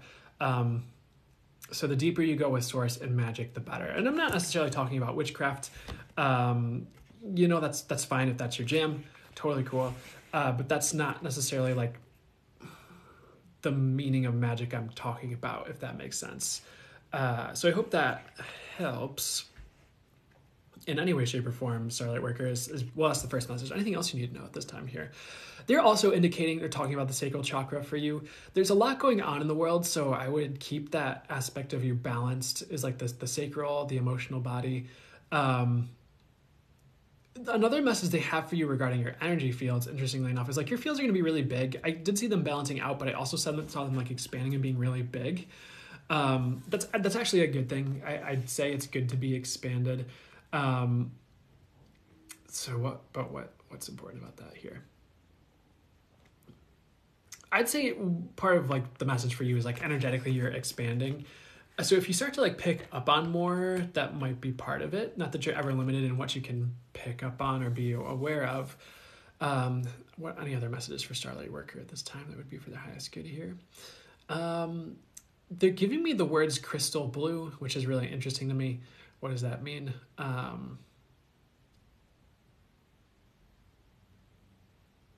Okay. So one thing they're kind of talking about for you as well is they're showing this like blue crystal, and it's kind of like almost like floats in from outer space or the ether, I don't know, in this visual, and it kind of like goes to your throat here, and it's almost for you, and this has been going around a bit collectively, are like these my necklace is all tangled up from bed last night, sorry, distracted, but it's kind of been going around a little bit collectively, are these like throat chakra upgrades, or I guess you could say activations, but it's almost like this thing where it's like this activation, and it's like this blue crystal shows up, and it's like this blue electricity is like running through your whole system. So it's like it has to do with your throat chakra, but it's almost like your whole body or system is involved, just to get you more in alignment with you, like your highest self is what they're showing me. So that's part of what's going on, is like this clearing out with this like blue electricity is the way it's presenting to me in my intuitive visuals, where you're kind of activating more of your throat chakra is coming online more, but it's also just like your whole system and your ability to align with truth in a higher way, which will also help increase the flow of magic is one thing they're talking about. And one thing they want to talk about for you is if you feel torn between different people's perspectives, choose your own and choose with what works for you. I think one of the simple ways to simplify things is just like what works for you. Okay, is it working? Yes. Stick with it. Go with it. If that makes sense, like whether it's manifestation or spirituality or anything, it's like, is it working? Yes. Cool. Keep doing it. Is it working? Not quite. Okay, what do we need to do differently for it to work? Because it's kind of like, that's kind of important, is like what works, if that makes sense. So I hope that helps as well, Starlight Worker. You're definitely going in the right direction. There is a redirect coming for you. there is a redirect coming for you, something they're talking about. So I would roll with that rather than against it. If you feel like the universe like jets you in a different direction, or you feel called to something new or something completely different, or feel called to start a new life in any way, shape, or form. Maybe it won't be that drastic, but there's just definitely new for you coming in strongly. I also get like the world's going to shift you in different directions as one of the messages coming through. So I'd keep that in mind. But that's it for you. I hope that helps, Starlight Worker. Hope you are here, able to listen. So I'm going to find my charger really quickly. It'll take like 2 minutes. It won't even take 2 minutes. I'm going to plug it in. I have an outlet right here. So I'm going to plug that in really quickly so this doesn't die and the live doesn't end. I'll be right back.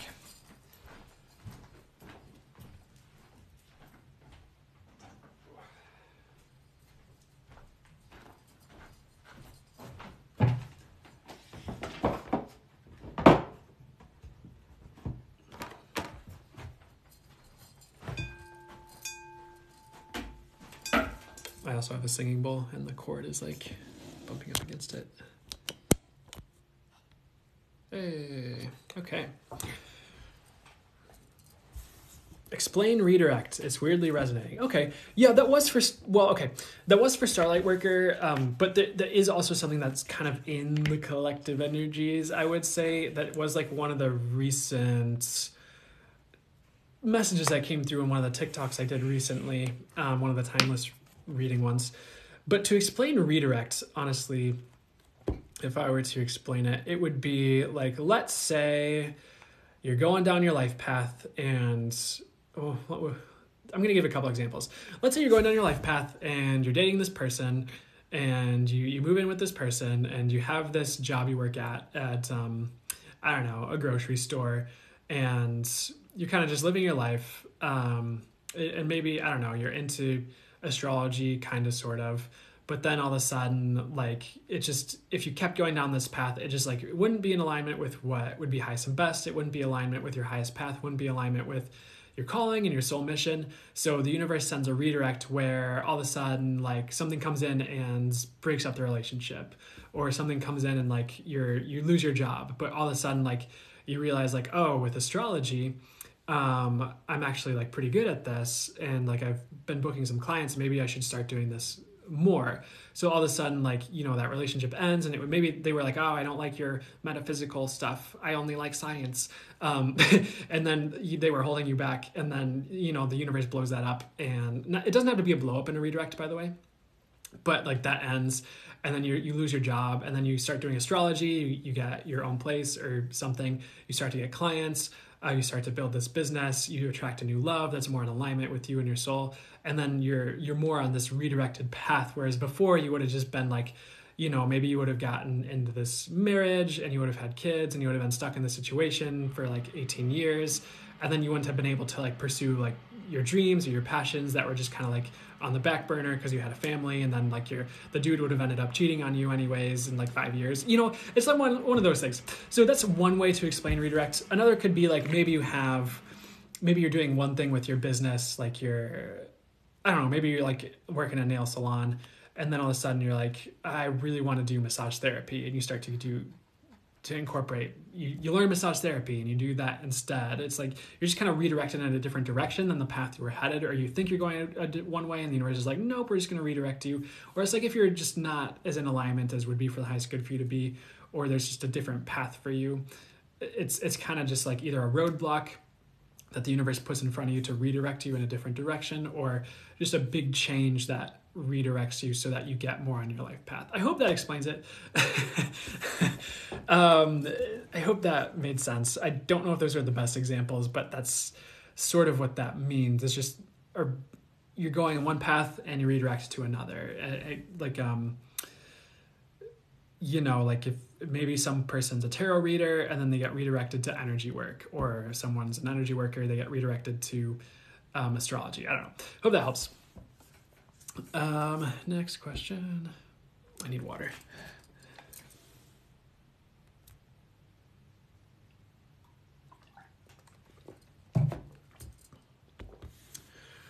Ooh. I take so much for these. I take everyone else's advice if it resonates with me. Perfect. I'm glad to hear it. I think that's part of it too, is sometimes there are like messages for multiple people, or everyone in like one person's reading.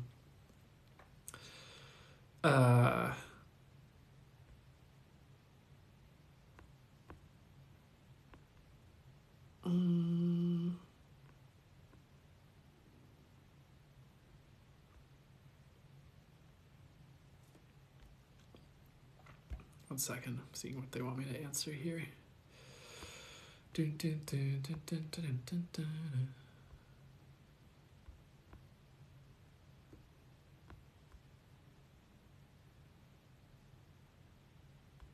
C.R. Lee asked, when will their partner heal from depression? I'm getting more like a year or two. It might be something they need to walk themselves out of, as opposed to something that heals overnight. But I would definitely encourage them to like exercise, take care of themselves, watch things in media that are uplifting as opposed to, not uplifting. If or at least start to introduce some of that, or encourage them to. I think in some ways they need a little bit of help getting going. If you're there to offer support to get them there, they'll listen to you. And I would be gentle with it as well, and compassionate, firm if you need to be, but gentle and compassionate as you offer advice. I think in some ways they might need to know that they can heal first and foremost. And there's plenty of people in depression who have healed from it, or plenty of people who have those issues that it's definitely something you can walk yourself out of or heal. But I would gently encourage them to start to take action on those things that would help them walk out of it, whether it's exercise, yoga, getting outside, even if it's just for 5 minutes. And if you can find things and surround them with things that inspire them at all, art, things with color. This is not the advice for you, I don't think, but I'll say it in case it helps someone out. And I don't know how much I buy this. I think there's some merit to it if you use this as an intention that you're setting. But one of the things that some people will talk about, like I had a friend mention this recently, is like, if you're depressed, like a good thing to do would be like wear bright colored underwear, like, like bright pink or red or yellow for happiness, or just something that's more bright and fun. And you're almost setting the intention that it kind of, it's more about the color, and it's more about the color. As far as like black or gray can be like dull. I don't like the idea that black would cause depression, because you look at some other people and they say black is actually a protective color to wear. I think you get to choose, but at the same time, maybe it's another tip just to try and set an intention with, just to wear brighter colors, or buy them brightly colored underwear to wear to just to kind of lift them out of that, if that makes sense. It is a temporary depression, though. I'd give it a year or two. They'll snap out of it eventually, or walk themselves out of it at the right time. And they're not stuck, is something I'm getting as well. I think they just need to take action, and I know that can be tough when you're in that spot, but I think that's where gentle encouragement comes along. Anything you can do to just help cleanse their energies for them too, interspersed, might be good. I'm not sure if they're into this sort of thing or if they're open to that, but I don't know, couldn't hurt. Hope that helps.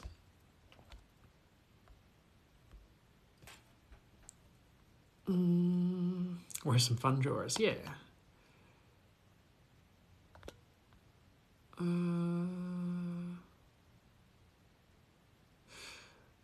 You're a massage therapist. This is Lil Moonwish. Sorry if I'm not saying that right. You're a massage therapist being redirected to Reiki. How do you see that going for you? I see that going really well. I'd say that's definitely something to incorporate in your practice and do more of. I do get there's more outside of Reiki as well for you that you're going to be expanding into with those two modalities, massage therapy and Reiki. Honestly, the best massage therapists I've encountered are people who are really intuitive and they talk to their guides and they're really guided through, or they talk to the body of the clients and they like really are guided through the way they do the session. It is, and like then they have the healer energy and like they do Reiki, like it's so good.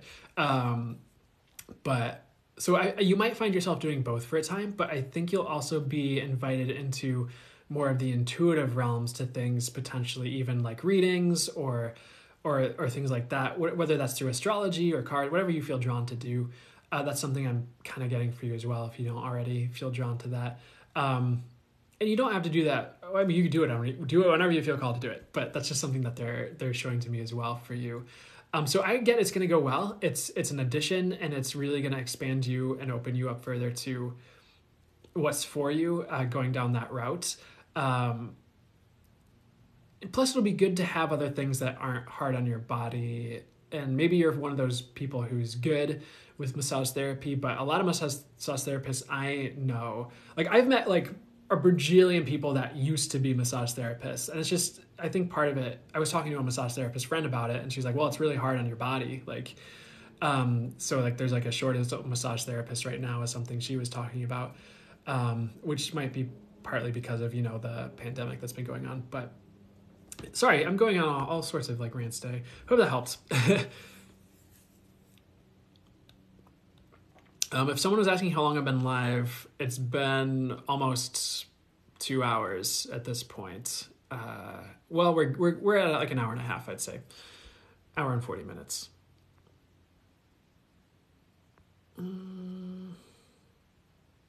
Okay. You're welcome, Lilith. You're welcome. Okay, next question here. Oof, I need to like sit up straight when I do these instead of like getting I'll lean forward.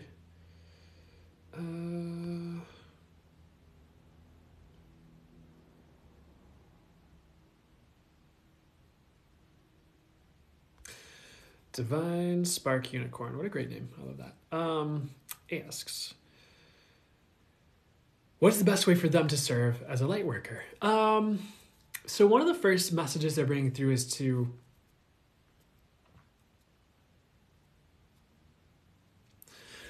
sorry. One of the best ways is just to be you first and foremost, and really to like embody the light and the qualities you want to see in the world is what they're talking about, like love, joy, being intuitive, and like being more of that is one way they want to recommend to you to best serve as a light worker.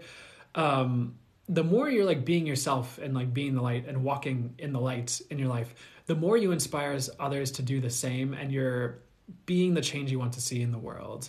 Because like being the difference, I'm borrowing a little bit from Access Consciousness, but being the difference you be makes a difference.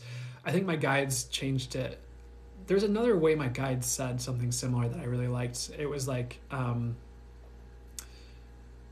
if you're, and it's a way that's for the highest good, of course, but if you're different, like in a good way, like you're making a difference just by being different and allowing yourself to be different in that way that's for the highest good. Like for instance, like a lot of people judge, and if you're being different by being non-judgmental, perfect, that's making a great difference. As well as any other way to work as a light worker for you or serve as a light worker for you, what would be highest and best as far as like physical path or anything else like that would help you. They are also giving a message of like focusing on your own vibration and like boosting that, and also honing your spiritual gifts in like intuition, channeling, and honing in the accuracy therein, of course. And which you will be very accurate if you're not already with those things. That's also another way, because you raising your vibration, you're also, as above so below, like impacting the collective vibration and the vibration of those around you. You also become more of a transmitter of higher vibrational frequency, just you showing up in the room. So if you get to a really multidimensional, high vibrational, high frequency place, and you're working on yourself, and maybe you're shifting beliefs you need to shift, you're honing in your intuition and you're channeling in your connection to source, you really become a transmitter of that high vibe everywhere you go, and you can start to see things shifting around you based on your presence alone. One of the secrets to change, I guess. So that's one thing that I want to talk about for you as well, to help be of service as a light worker. Sorry, my necklace chain is like hanging out here. Beyond that, I would also just set the intention, like, it reminds me of a tool. I did get this from Lee Harris as well, but it reminds me of a tool that it's not a tool that he used.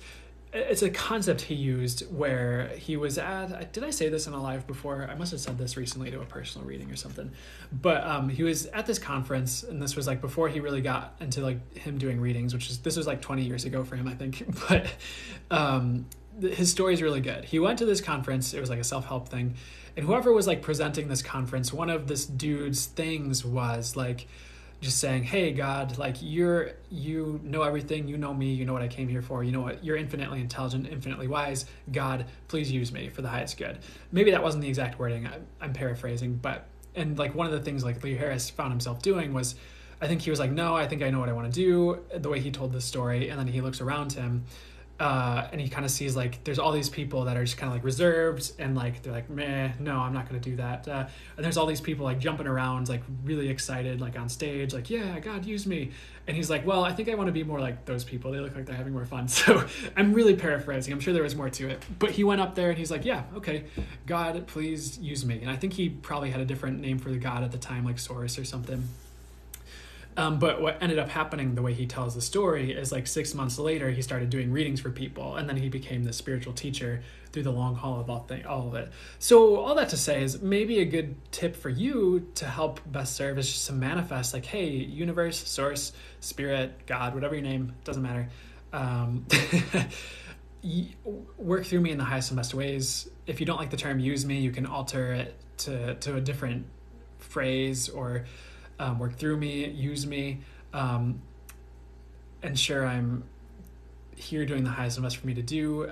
You know what would be highest and best. Use me, work through me, work with me, whatever phrase you want to use, and just kind of manifest that and see how things shift and change over the long haul, immediately and over the long haul, from you setting that intention. Like, what do you feel drawn to? What starts to show up in your reality? What starts to fall into place for you? Where's the road leading you? And sometimes you have roadblocks, and if something just continually gets roadblocked, a lot of the times it's like that's not the direction for you. But if things are really easy and the Red Sea's part and you can just walk right through, and it's really easy, like that's the way to go. Like that's one way to work with the universe on things, and your direction. So those are any other tips for you, or any other direct messages that would be for your highest good about this in particular? They're almost like giving me this phrase, like, what would be highest and best? I'm trying to think what would be the highest and best way to present this information. I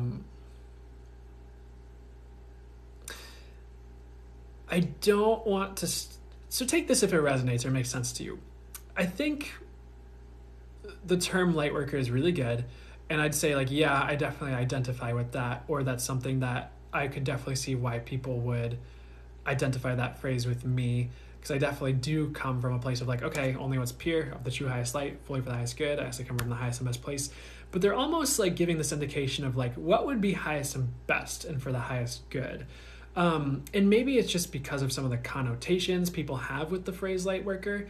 Because there's definitely people who identify as light worker, and then you look at them and you're like, you might identify with it, but it's more about being the real deal and the best ways for you that's of the true highest light, whether that correlates with the phrase light worker or not, or that's an identity you hold or not. I don't know if that makes sense. I'm not trying to say like it's a bad thing. I guess what I'm trying to say is don't get wrapped up in the identity of it as much as being it. So don't worry about the identity, be it. Does that make sense? That's more what I'm trying to get across with what I'm saying. Because I don't want to say it's bad, but it's, how can you be the real deal as opposed to just going with the label is something that, not that you do that, but for some reason that's some advice. Maybe someone else needs to hear that. That's some advice that's coming through right now as I sit with it, because they're almost just like, well, take a step back and ask for the highest and best. So I don't know. I don't know if that, I never want to say like it's never a bad thing to move that direction and be someone who resonates with the term light worker at all. but don't get caught up in the image as opposed to being it. I don't know if that's a problem for you. It might be for someone else. We need to hear that. Anything else, though? I hope that helps, or at least gives some like direction for you as far as some of the best ways to do that. I feel like you're going to be naturally drawn to the physical circumstances as you kind of do those things that really resonate for you as like your soul mission and the impact you came here to have and what you're supposed to be doing that correlates along with the being when it comes to being someone who has an impact on Earth in that way. Okay.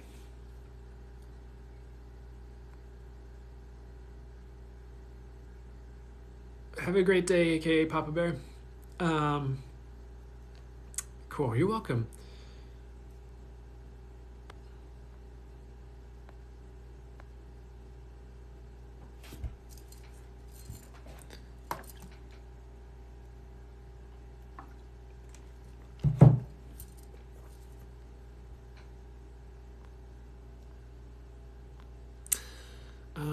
Next thing here.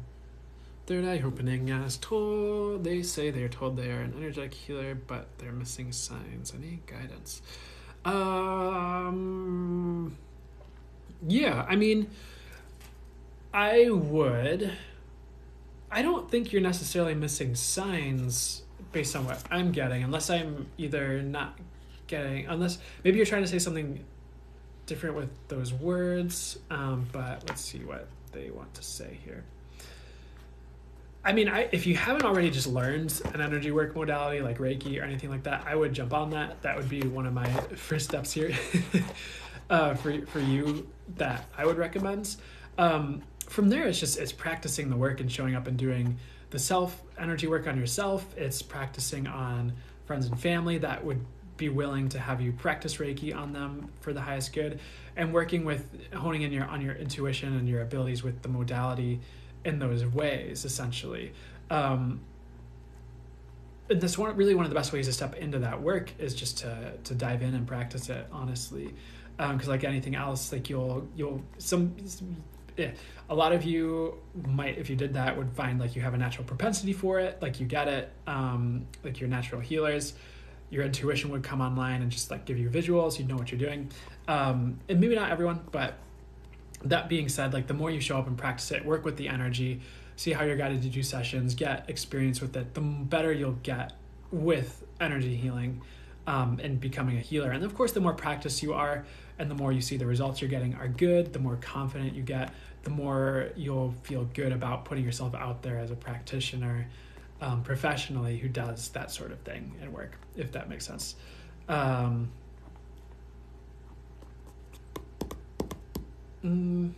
yeah, if you haven't learned Reiki, I'd learn Reiki or some modality just to get started and see where your path leads you from there, where you're guided from there.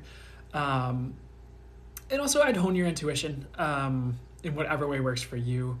Like you could practice automatic writing with channeling. You could, a lot of the times, like pulling cards for yourself is a way to practice intuition. That's not really coming through as a strong message for you, interestingly enough. It's something you can do if you want. It was more the channel writing that came through and just practicing the energy work. And because it can be a very intuitive thing when you're doing energy work and you get intuitive visuals of like what the energy is doing, what's shifting, what's being worked on, or you get, channel messages and what to do and where to put your hands and things like that. So another way to practice intuition, doing energy work. Okay, hope that helps. Hope that was more what you were like getting to, and I hope I didn't miss something in that question. Didi, dreamt of the number 9. What does it mean? Typically for me, the number 9 means endings. Yes, you're welcome. Glad it helped. Endings. For you, I'm getting it's wrapping up a cycle, and like an ending in your overall life circumstances. It's not an ending of you or an ending of your life. It's ending of circumstances. So what I'm getting is you're coming to an end of a phase. You're going to start like seeing a new cycle more in the summer, autumn for you. Birthing is what I'm getting. And I get this message for you, DD, interestingly enough, like the words like meant to be something different than you've been. So you yourself might be called in a new direction, in the next 2 years here, if that makes sense. But I'd let it play out. I wouldn't get too attached to that or freak out about it or anything. It's not like you're wrong or have been wrong for who you've been. It's more like you're evolving. So it's more about the transformation that's underway that you'll be going through than there's anything wrong with you now. Hope that helps. Don't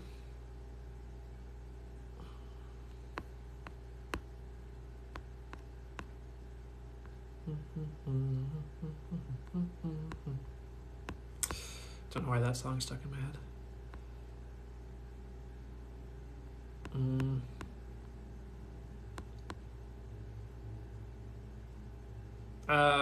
Okay, I clicked on that without thinking.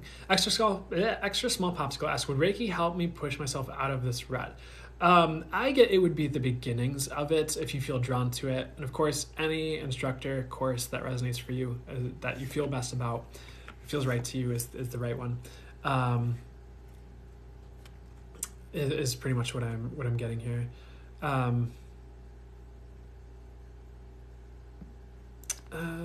Would Reiki help you push yourself out of this rut? So yeah, I feel like it'd be the beginnings of it. It would help. I feel one thing I get is it would help undo the programming that got you there, is the first thing they're talking about. It would also help you clear your fields and be ready for a new path, or just new for you. It would definitely help you step up in life for you as well, is something I'm getting, which is good. I feel like you would probably end up being slingshotted in a new direction, but I don't think that would be bad for you if you learned Reiki with that. So that's what I'm getting for you. It would be the beginnings of it. But so if you took like the 3 classes, Reiki 1, 2, master level, would you be out of the rut by the end of master level? I get you would be well on your way out of that rut by the end of, like, if you were to take there's 3 classes, there's Reiki level 1, Reiki level 2, and Reiki master level, you'd be well on your way out, like as you were wrapping up those classes. So I hope that helps. It would definitely help you shift. Also, extra small popsicle, channeling, if you ever want to get into channeling, could also help, whether it's, well, I mean, you're already watching me. I know I'm not doing like full channel mode on these lives all the time. I mean, I don't know what you call this mode that I'm in. But like I am channeling, but like watching like certain channelers might be helpful as well to help shift along with that. But that's what I'm getting for you. So I hope that helps.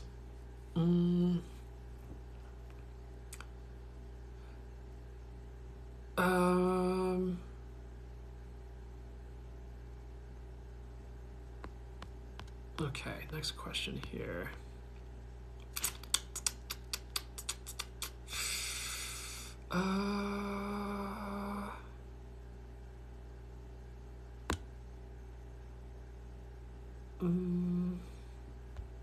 Ashley Ann, AK. Okay. Anyway, sorry, I get lost in the username. I don't get lost in the usernames, but that's one thing. So you're feeling lost lately. How do you get back on your path here? The first very simple answer they're giving me, and we'll see what more detail they give, is introspection. Honestly, I would literally like journal a lot, like daily, just about your emotions, just about your thoughts, just how you're feeling. You're definitely not going to be lost forever. This is definitely a temporary thing. And sometimes if you find yourself in a holding pattern, you're just in a holding pattern so things play out properly in your life, if that makes sense. Or like until like divine timing comes in and it's time to move forward or it's time to change. Sometimes holding patterns are by design is something they're talking about as well. I don't get what they're saying is it's not going to be too much longer that you feel lost, or it's not going to be too much longer that you're lost, is something they're talking about, which is really cool. I like that for you. How do you get back on your path, though? So besides introspection, is there anything else that would help you get back on your path here? I would also just take a look at the people around you in your life, and ask yourself, are these the right people for me? Are these people serving my highest good? Do I need to make a change? Or if you don't feel comfortable just making a change and ditching everyone, which is fine. I'm not saying to just completely tank your life all at the same time or anything. Please don't tank your life at all. But maybe it's time to invite in like new friendships that are highest aligned and loving and not karmic, or new friendships that are loving and supportive for your highest good. So you don't necessarily just have to leave everyone behind, but maybe it's time to start inviting in new people into your world. or anything like that is something they're talking about as well. For some reason for you, I would pay attention to your feelings. How do you feel about people? How do you feel about places? How do you feel about your direction? Just like your overall like gut feeling, your intuitive knowing.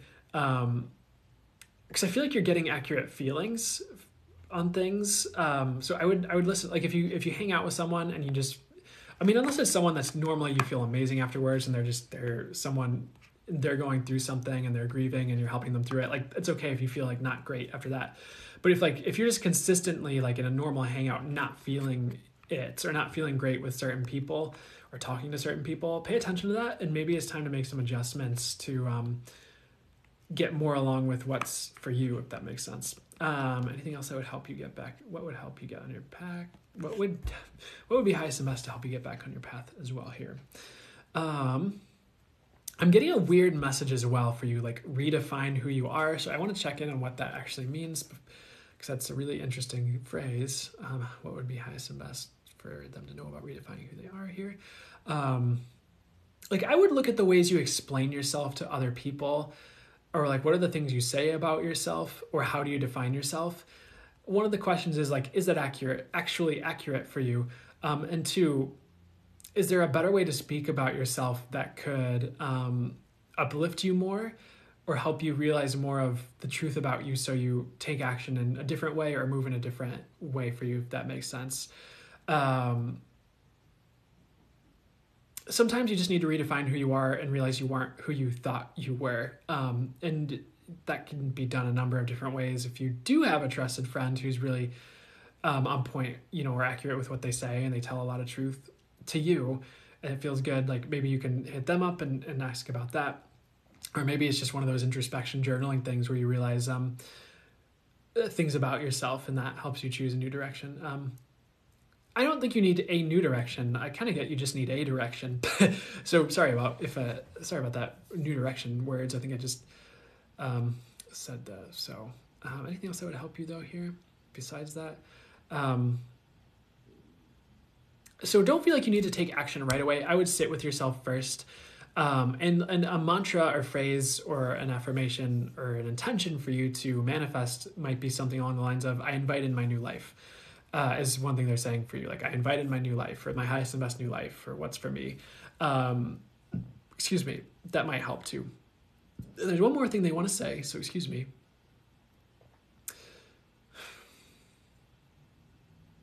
Like sometimes when you feel lost, you're just really on the path to being found, I guess you could say. So I know like there's definitely been times in my life where I've felt lost.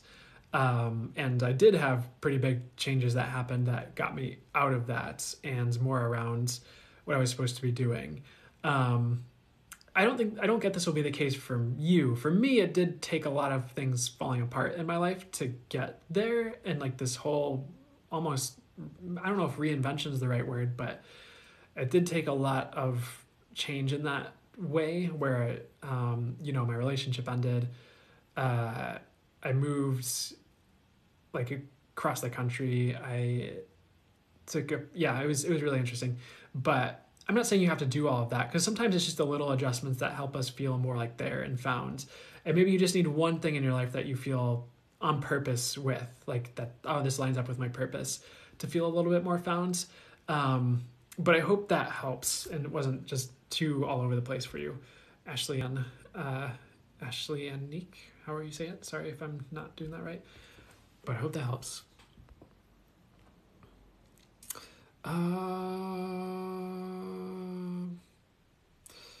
Okay, I'm gonna answer at least one more here.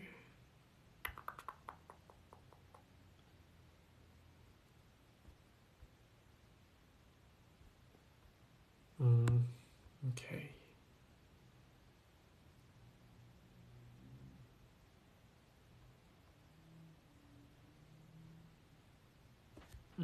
Let's see what they want me to answer here.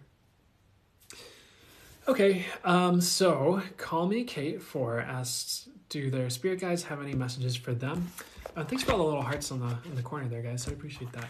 So what would be the highest and best? So source, spirit guides, strangers of the true ice lights, Spirit guides of the true highest light here for thy good. What messages would be highest and best for Call Me Kate 4 here? So if weird visual they're showing me is it's almost like you're being turned around, but it's almost like you're being turned around and around and around.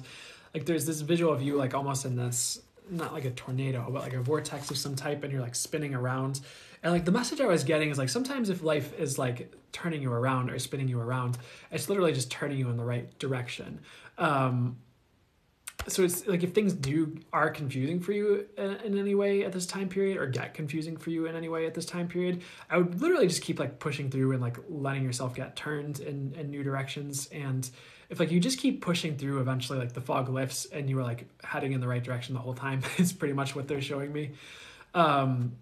And sometimes confusion is just to get you to go in the right direction. Not always, but sometimes if it just seems a bit more divinely inspired, it's literally just like maybe if you had more clarity, you would keep trying to go in a direction that doesn't serve you. So that's a weird message they want to say for you as well here.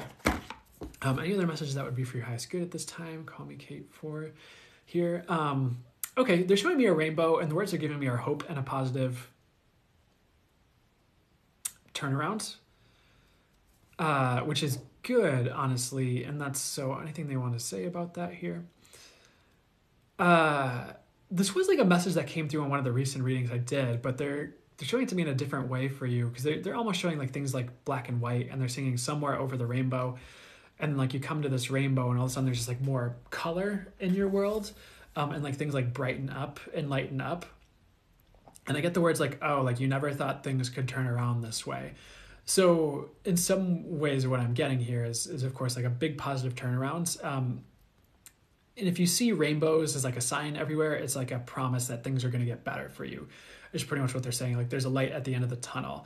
And you know, for you, the light at the tunnel is not a freight train headed your way. It is an actual light at the end of the tunnel. There is also a lot more peace and like coming in for you. I would like try to cultivate calm and peace, but like part of the message is just like, because it's like at the end of this tunnel here that they're showing me is like you step outside, it's like a night sky, and there's crickets chirping and it's stars and it's warm, it's like summery, and there's like grass and stuff, and you can kind of like sit there by the mouth of the entrance, and it's just like it's peaceful, and like the word I get is peace. So in some ways the other words I get for you are divinely guided major change, which kind of ties in with all of this, I would say. Divinely guided major change was one of the big overarching themes I was getting for 2021. I definitely saw that in my life. I definitely had some really major changes. But they're giving me that message for you right now, for your circumstances, where there might be a lot of change, but it's like it's divinely guided and inspired, and it's for you is pretty much what they're talking about. It's not just random if something changes. It's like the change is for you, if that makes sense. So anything else that you need to know at this time that would be for your highest good here? Besides things turning around,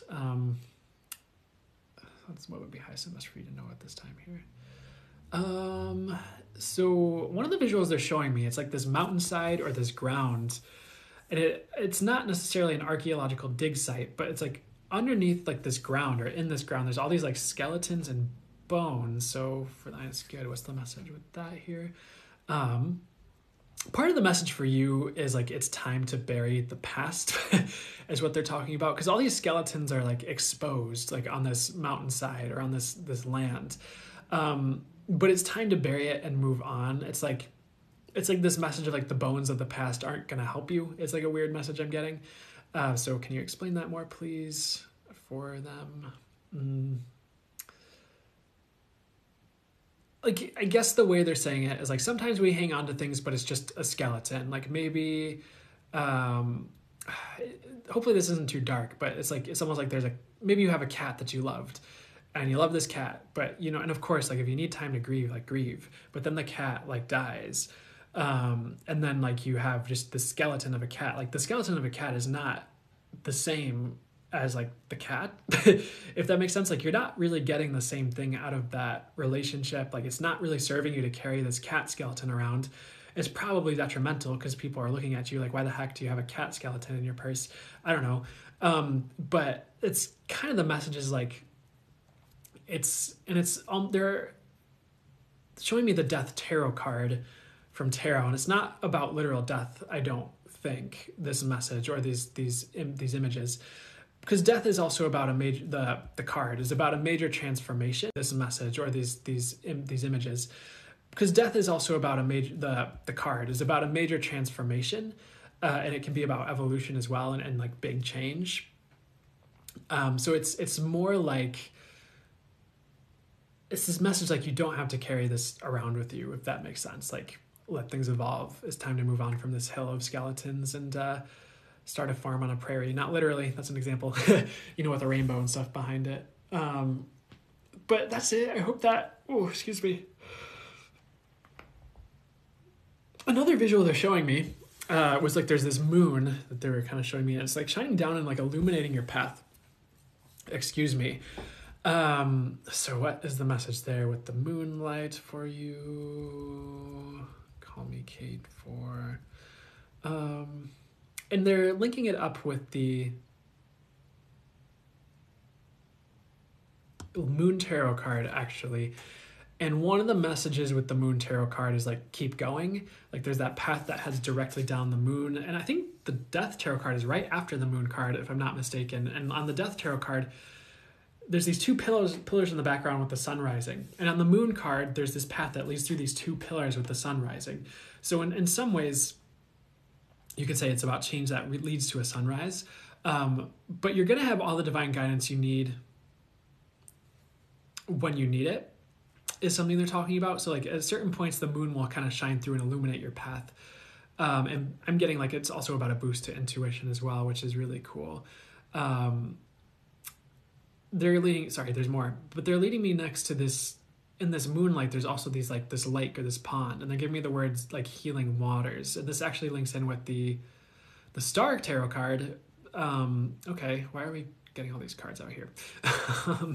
Interestingly enough, which is about healing and hope, which we did bring through a message about hope. And in some ways, the words I'm getting are healing hope, which is, what is that about here? Maybe that's something you need, is like a healing to your sense of hope, or to actual hope. And I don't mean hope as in like, oh, I hope things work out. And then like, I mean like actual like hope, or if that makes sense. And like in some ways, like, what's the message? There's a healing coming to you regarding that. I do feel like you are healing in some ways, but all of this is leading to, if you just keep going, like the Moon card said, and kind of like that, we're giving the message of just like keep on going through the fog, and like you eventually just break through and you are right where you need to be. The Moon Tarot card is a very similar message, so I kind of feel like I'm saying the same thing in a different way, or maybe there's an additional message for you with these things showing up. I do also see like an intense healing that leads to a breakthrough for you. So I would either seek a healer or just know that that's going to be going on for you. So putting all this together, because I feel like I've been a little bit all over the place, what would be the highest and best way to wrap this up for you and get you the message you need here? Really, what they're really linking it back up to is divinely guided major change. That's what's coming. And so I would just be on the lookout for that. I hope that made sense. Call me Kate. Hope I didn't just go way too far into all these different things.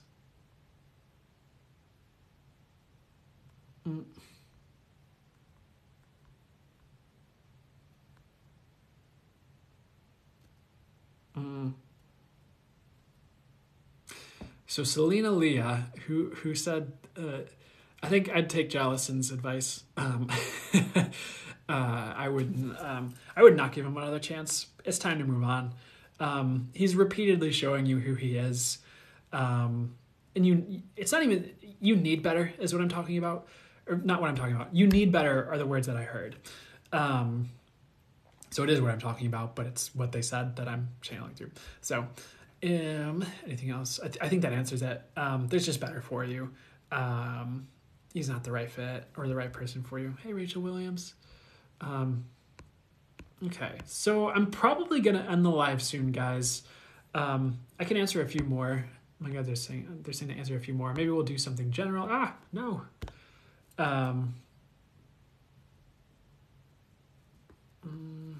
Let's see. I have into my Q&A here. Here we go. Excuse me.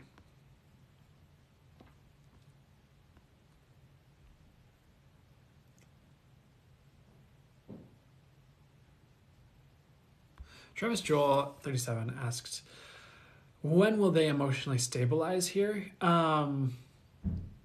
Right now is the time to incorporate the tools that help you do that, whether it's like different modalities.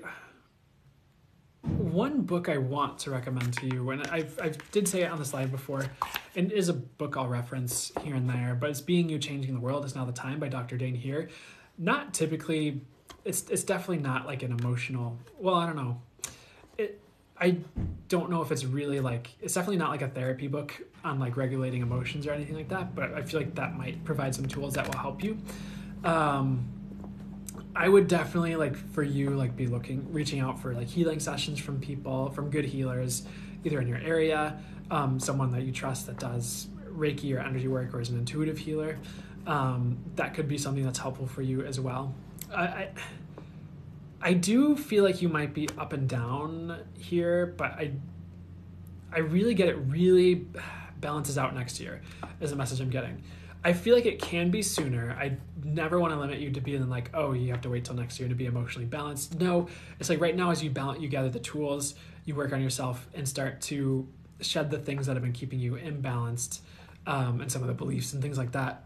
And as that shifts, you naturally become more balanced is what what I'm getting first and foremost. So I definitely keep working on it. You're making progress is what I'm getting. I would start incorporating the tools and resources that will help you move that way and balance things out now, is something they're talking about. And you definitely are going to be balanced. It's not for everything. It's just, one thing they're talking about is regulating energy along with regulating emotion is the key for you and with what you're going through. So if you can learn to either work with energy or balance energy or find the people who can help you with that, and then also find perspectives and work with your awareness, meditation, journaling, whatever it is to get the proper perspectives on emotions and emotional healing. Between the two, you're going to have a potent combo of healing and balance that can't be shaken, if that makes sense. So, or it'd be difficult to shake it.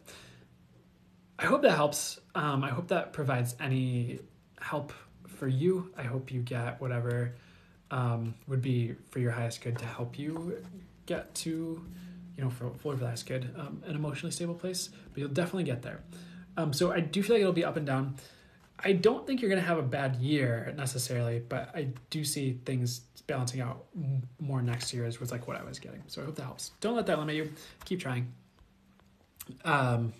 Is what I'd say. My Q&A. Do you like Dolores Cannon? I am not familiar with Dolores Cannon. Bella Girl, actually.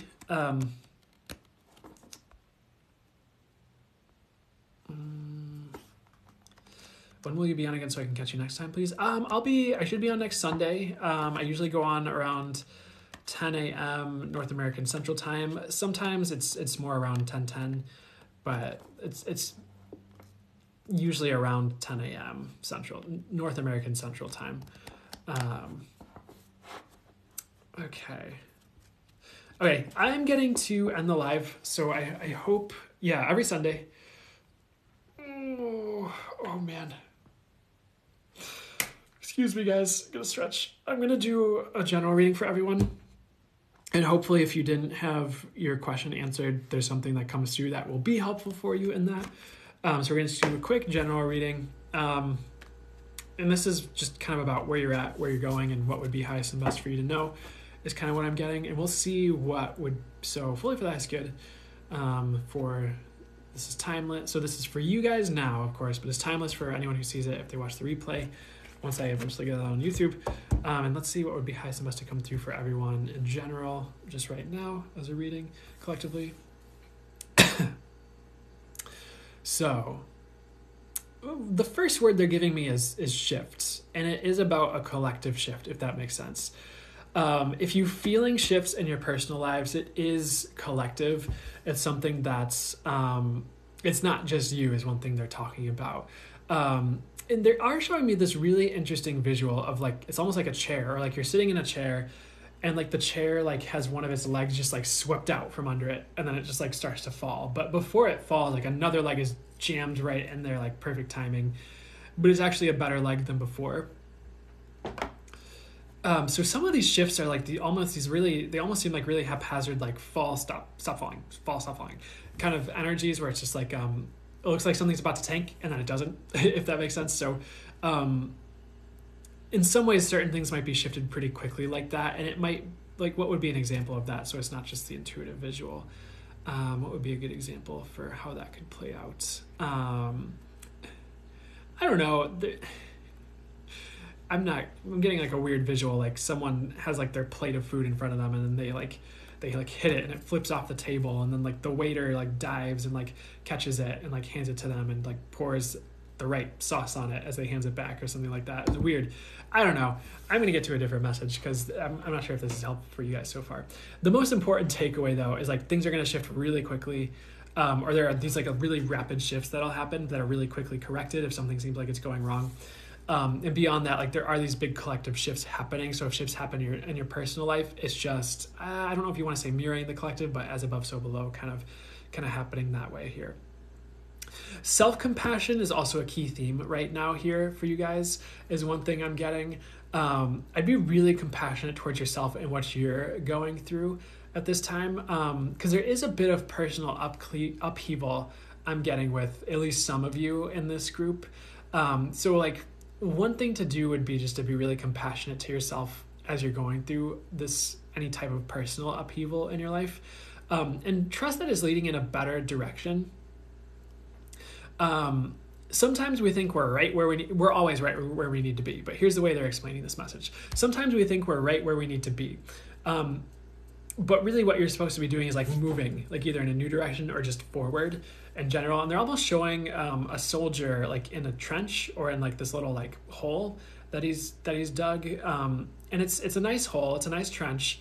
It's where he was supposed to be, but there's this order to advance. And I don't mean to use war analogies. Hopefully that's okay with you guys. It's just what's popping up in my intuitive visuals.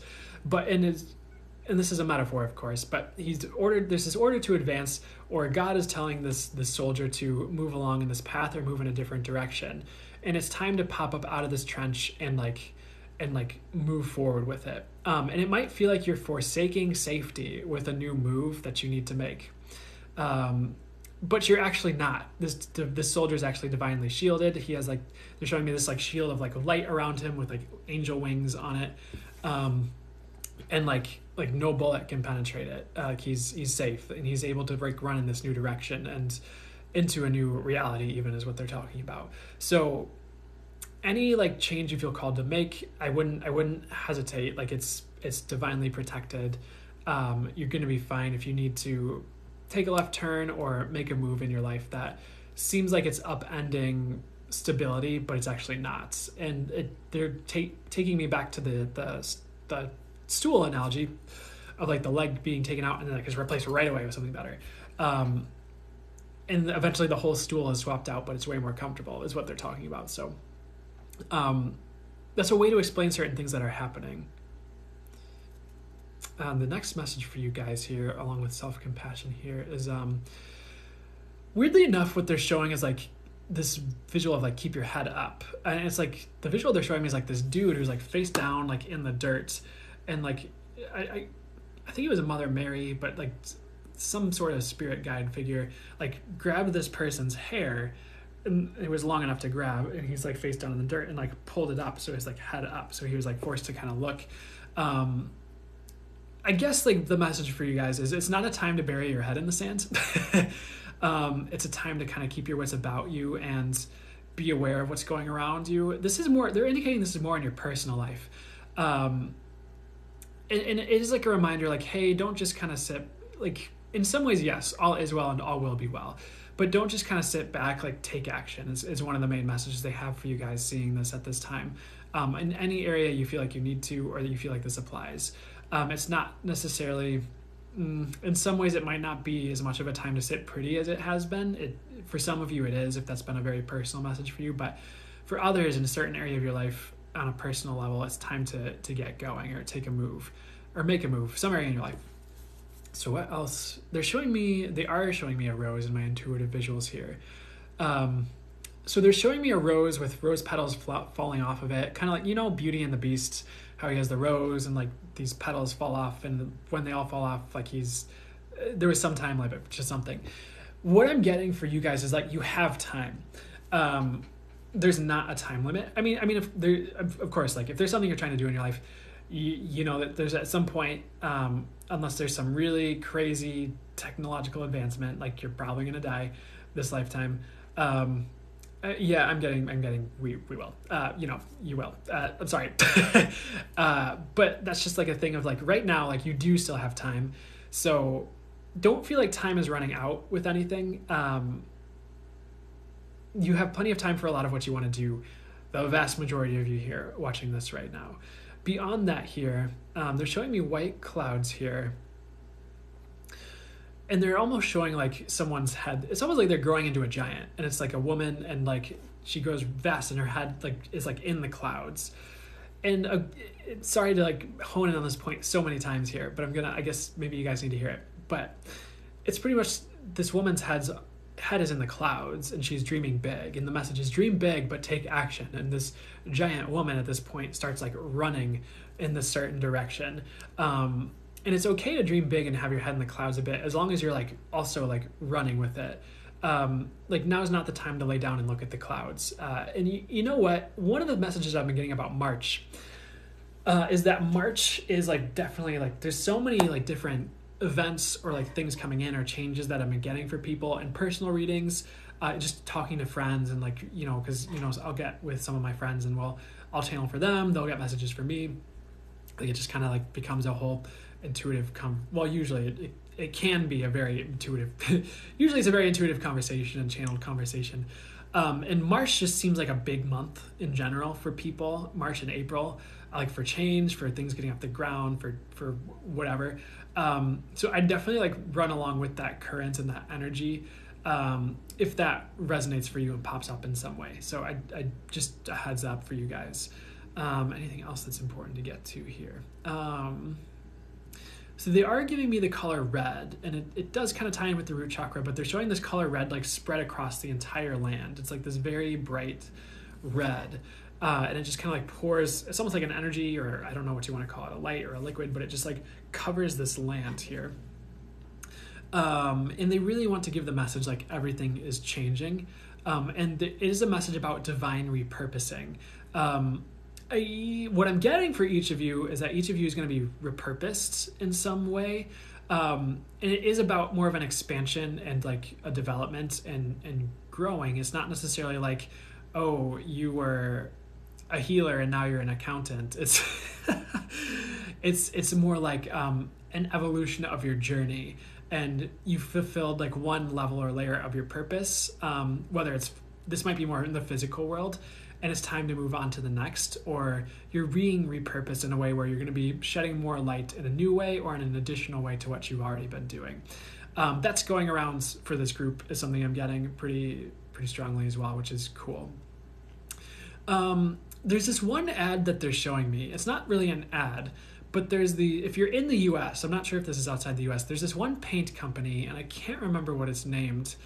But this paint company has these trucks, and on these trucks, there's this image of like a red paint can being dumped onto the earth. And it just like this paint is just like covering the earth, and their slogan is like cover the earth. So I want to see where they're trying to go with this cover the earth message here for you guys here. Let's see here. What I'm getting, and this is a really interesting message, and I'm not sure why you guys need to hear this, but I'll say it.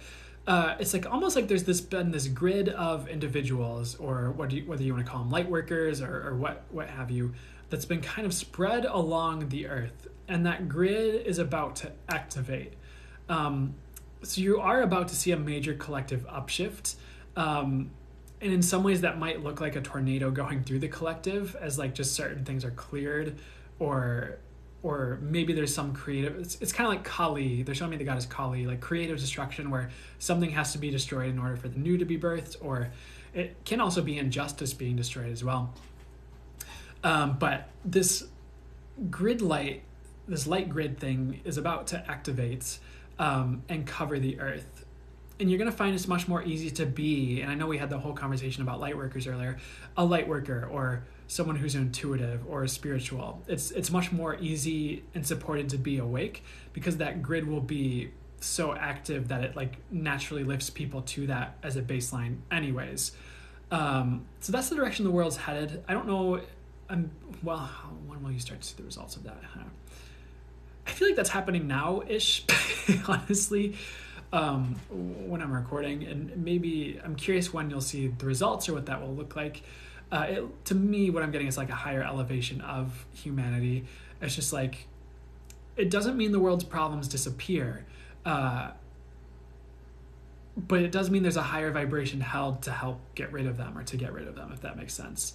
So I would be patient with the world's issues, but I feel like some of you are part of that grid, and it's not like you're being drained or used. It's more like a vibration you're holding, or an essence for the highest good that you're holding, or a light that is running through you for other people. And they are giving me the words, it's like a light of transformation. So that might be part of why you're hearing about and seeing these big shifts. And that's not the perfect description. Just if you're a part of that and you feel like you're part of that, just know it's not harming you to be a part of that in any way. It's actually a boost. So anything else that's important for you guys to know about that? Weird message, but they're showing me the color yellow, but it turns to gold. And they're giving me this phrase like, write your intentions in gold.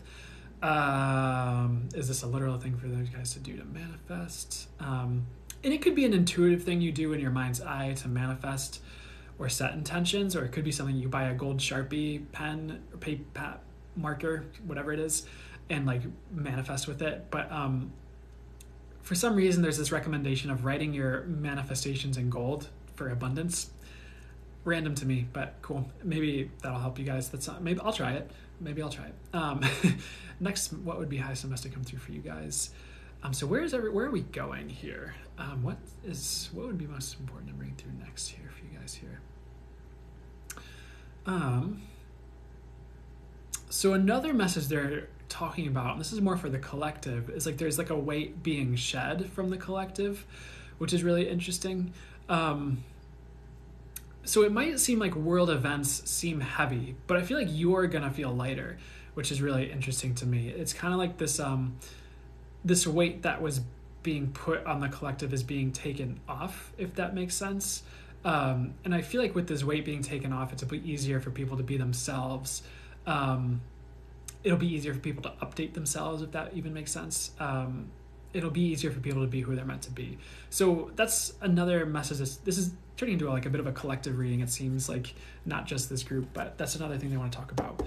I'm going to pull a card here. Our Lady of Divine Direction coming out here. So with this, it's about, for you guys, everything in your life is being divinely directed. Everything is in flow. I would definitely not resist the flow. A lot of you guys are being led in a new direction. That's something that's been coming through very strongly recently. But trust that it's the right one. There's a lot of divine intervention at play in people's lives, in your life, in the world. And it might not seem like it now, but in the years ahead, you'll see how almost everything that transpired was divinely directed. And I know, would it be good for you to explain this? I'll try to be gentle with this explanation. I know, and this is not to take away from compassion or any grieving that might be happening or anything else. Like, some ways the world might be seeming crazy, and certain things might happen that are devastating and that are tumultuous and cause turmoil. At the same time, I think it can be important not to judge it off the bat. I think it's important to honor your response and reactions to it and let yourself feel what's coming up. You definitely don't have to become a robot that's like, it is all divinely directed. And I think part of the message as well is don't be afraid to set your intentions for the world that are for the highest good. And when you do that, I would always recommend being like, should it be in the highest good? Do what would be highest and best, source, universe. Or, one thing that I really wanted to offer as a tip that I haven't yet would be like, when you see something crazy happen in the world, just like, okay, universe, show me how it gets better than that. Or universe, how does it get any better than that? And what you're doing with how does it get any better than that is you're asking the universe to manifest it becoming better, or showing you how it becomes better by manifesting that answer. So that might be a tool when you see something in the world happen, just be like, oh, how does it get any better than that? And trust that the universe is infinite and infinitely potent.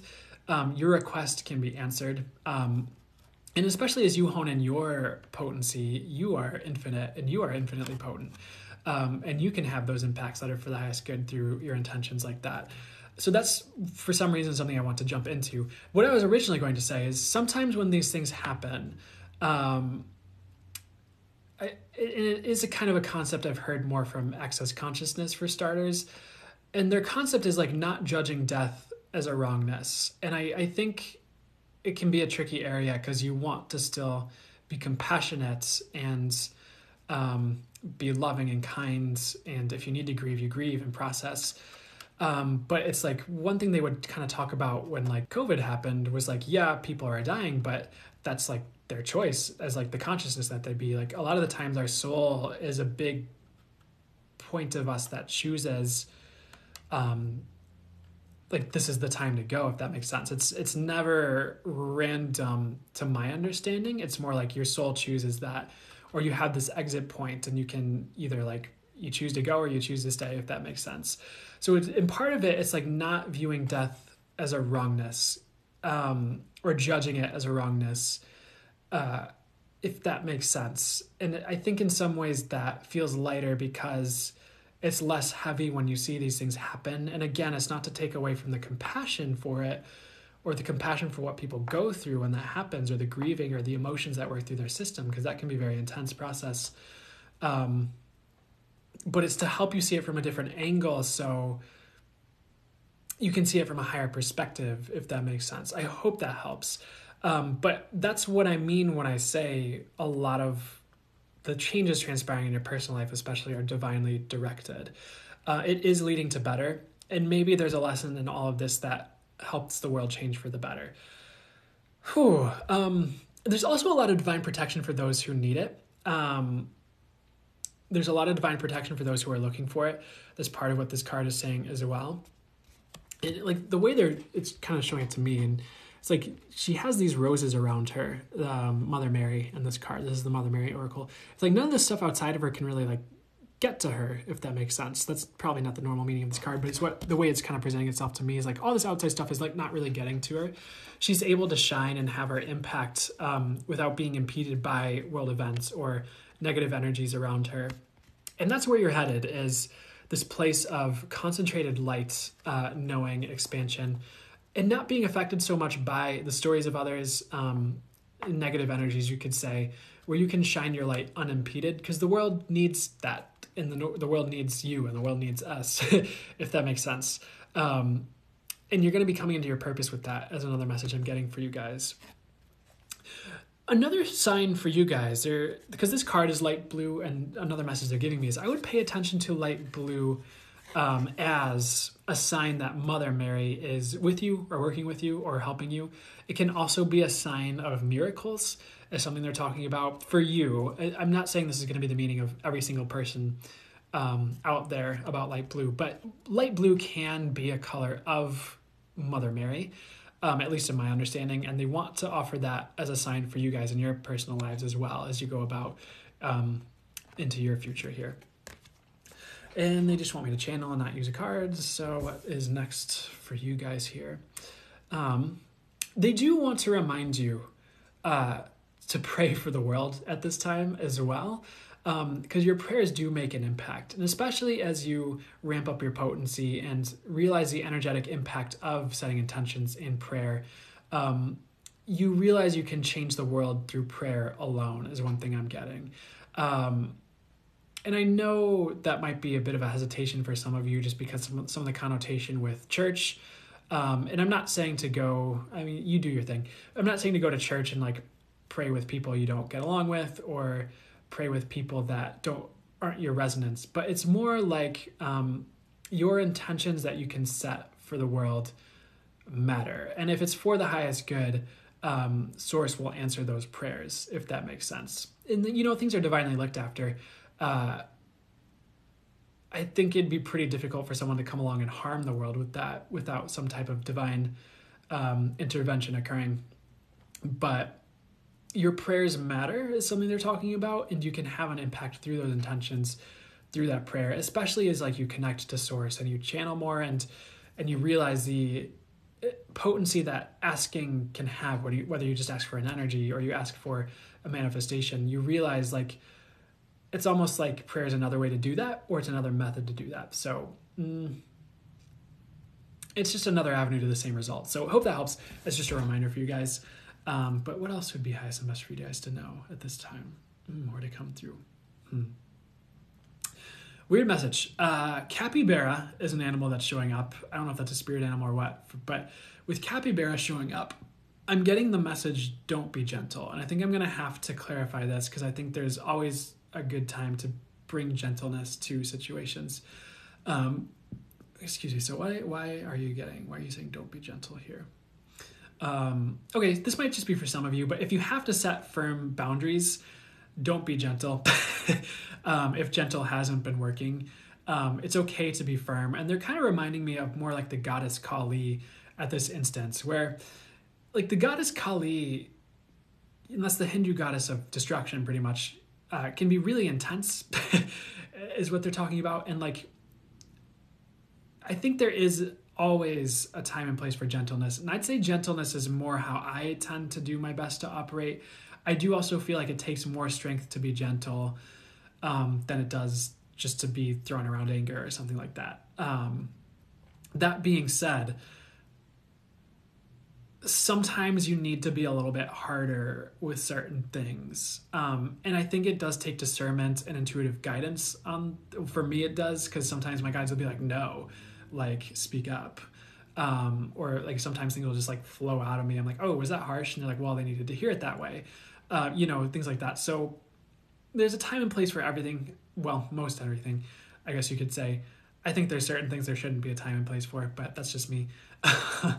But for some of you that need to set a boundary, I would be a little bit harder with it than softer is something they're talking about, or just very firm. And maybe some of it is like your hard is actually still kind of gentle for some of you, but I think you get the message, if that makes sense.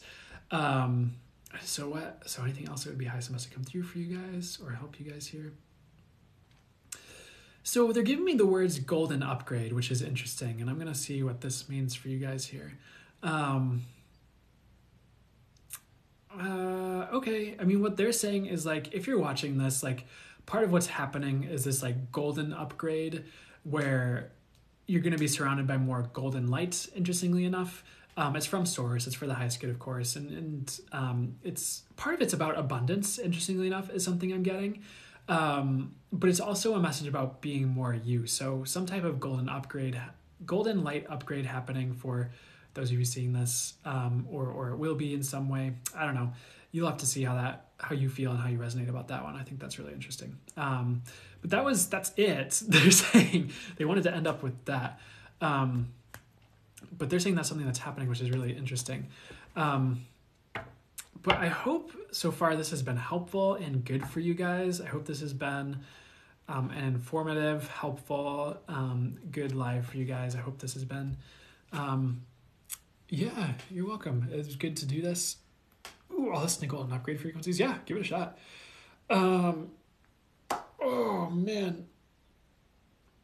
So, I think I'm gonna part ways with you all on this live for now today, but I appreciate you guys.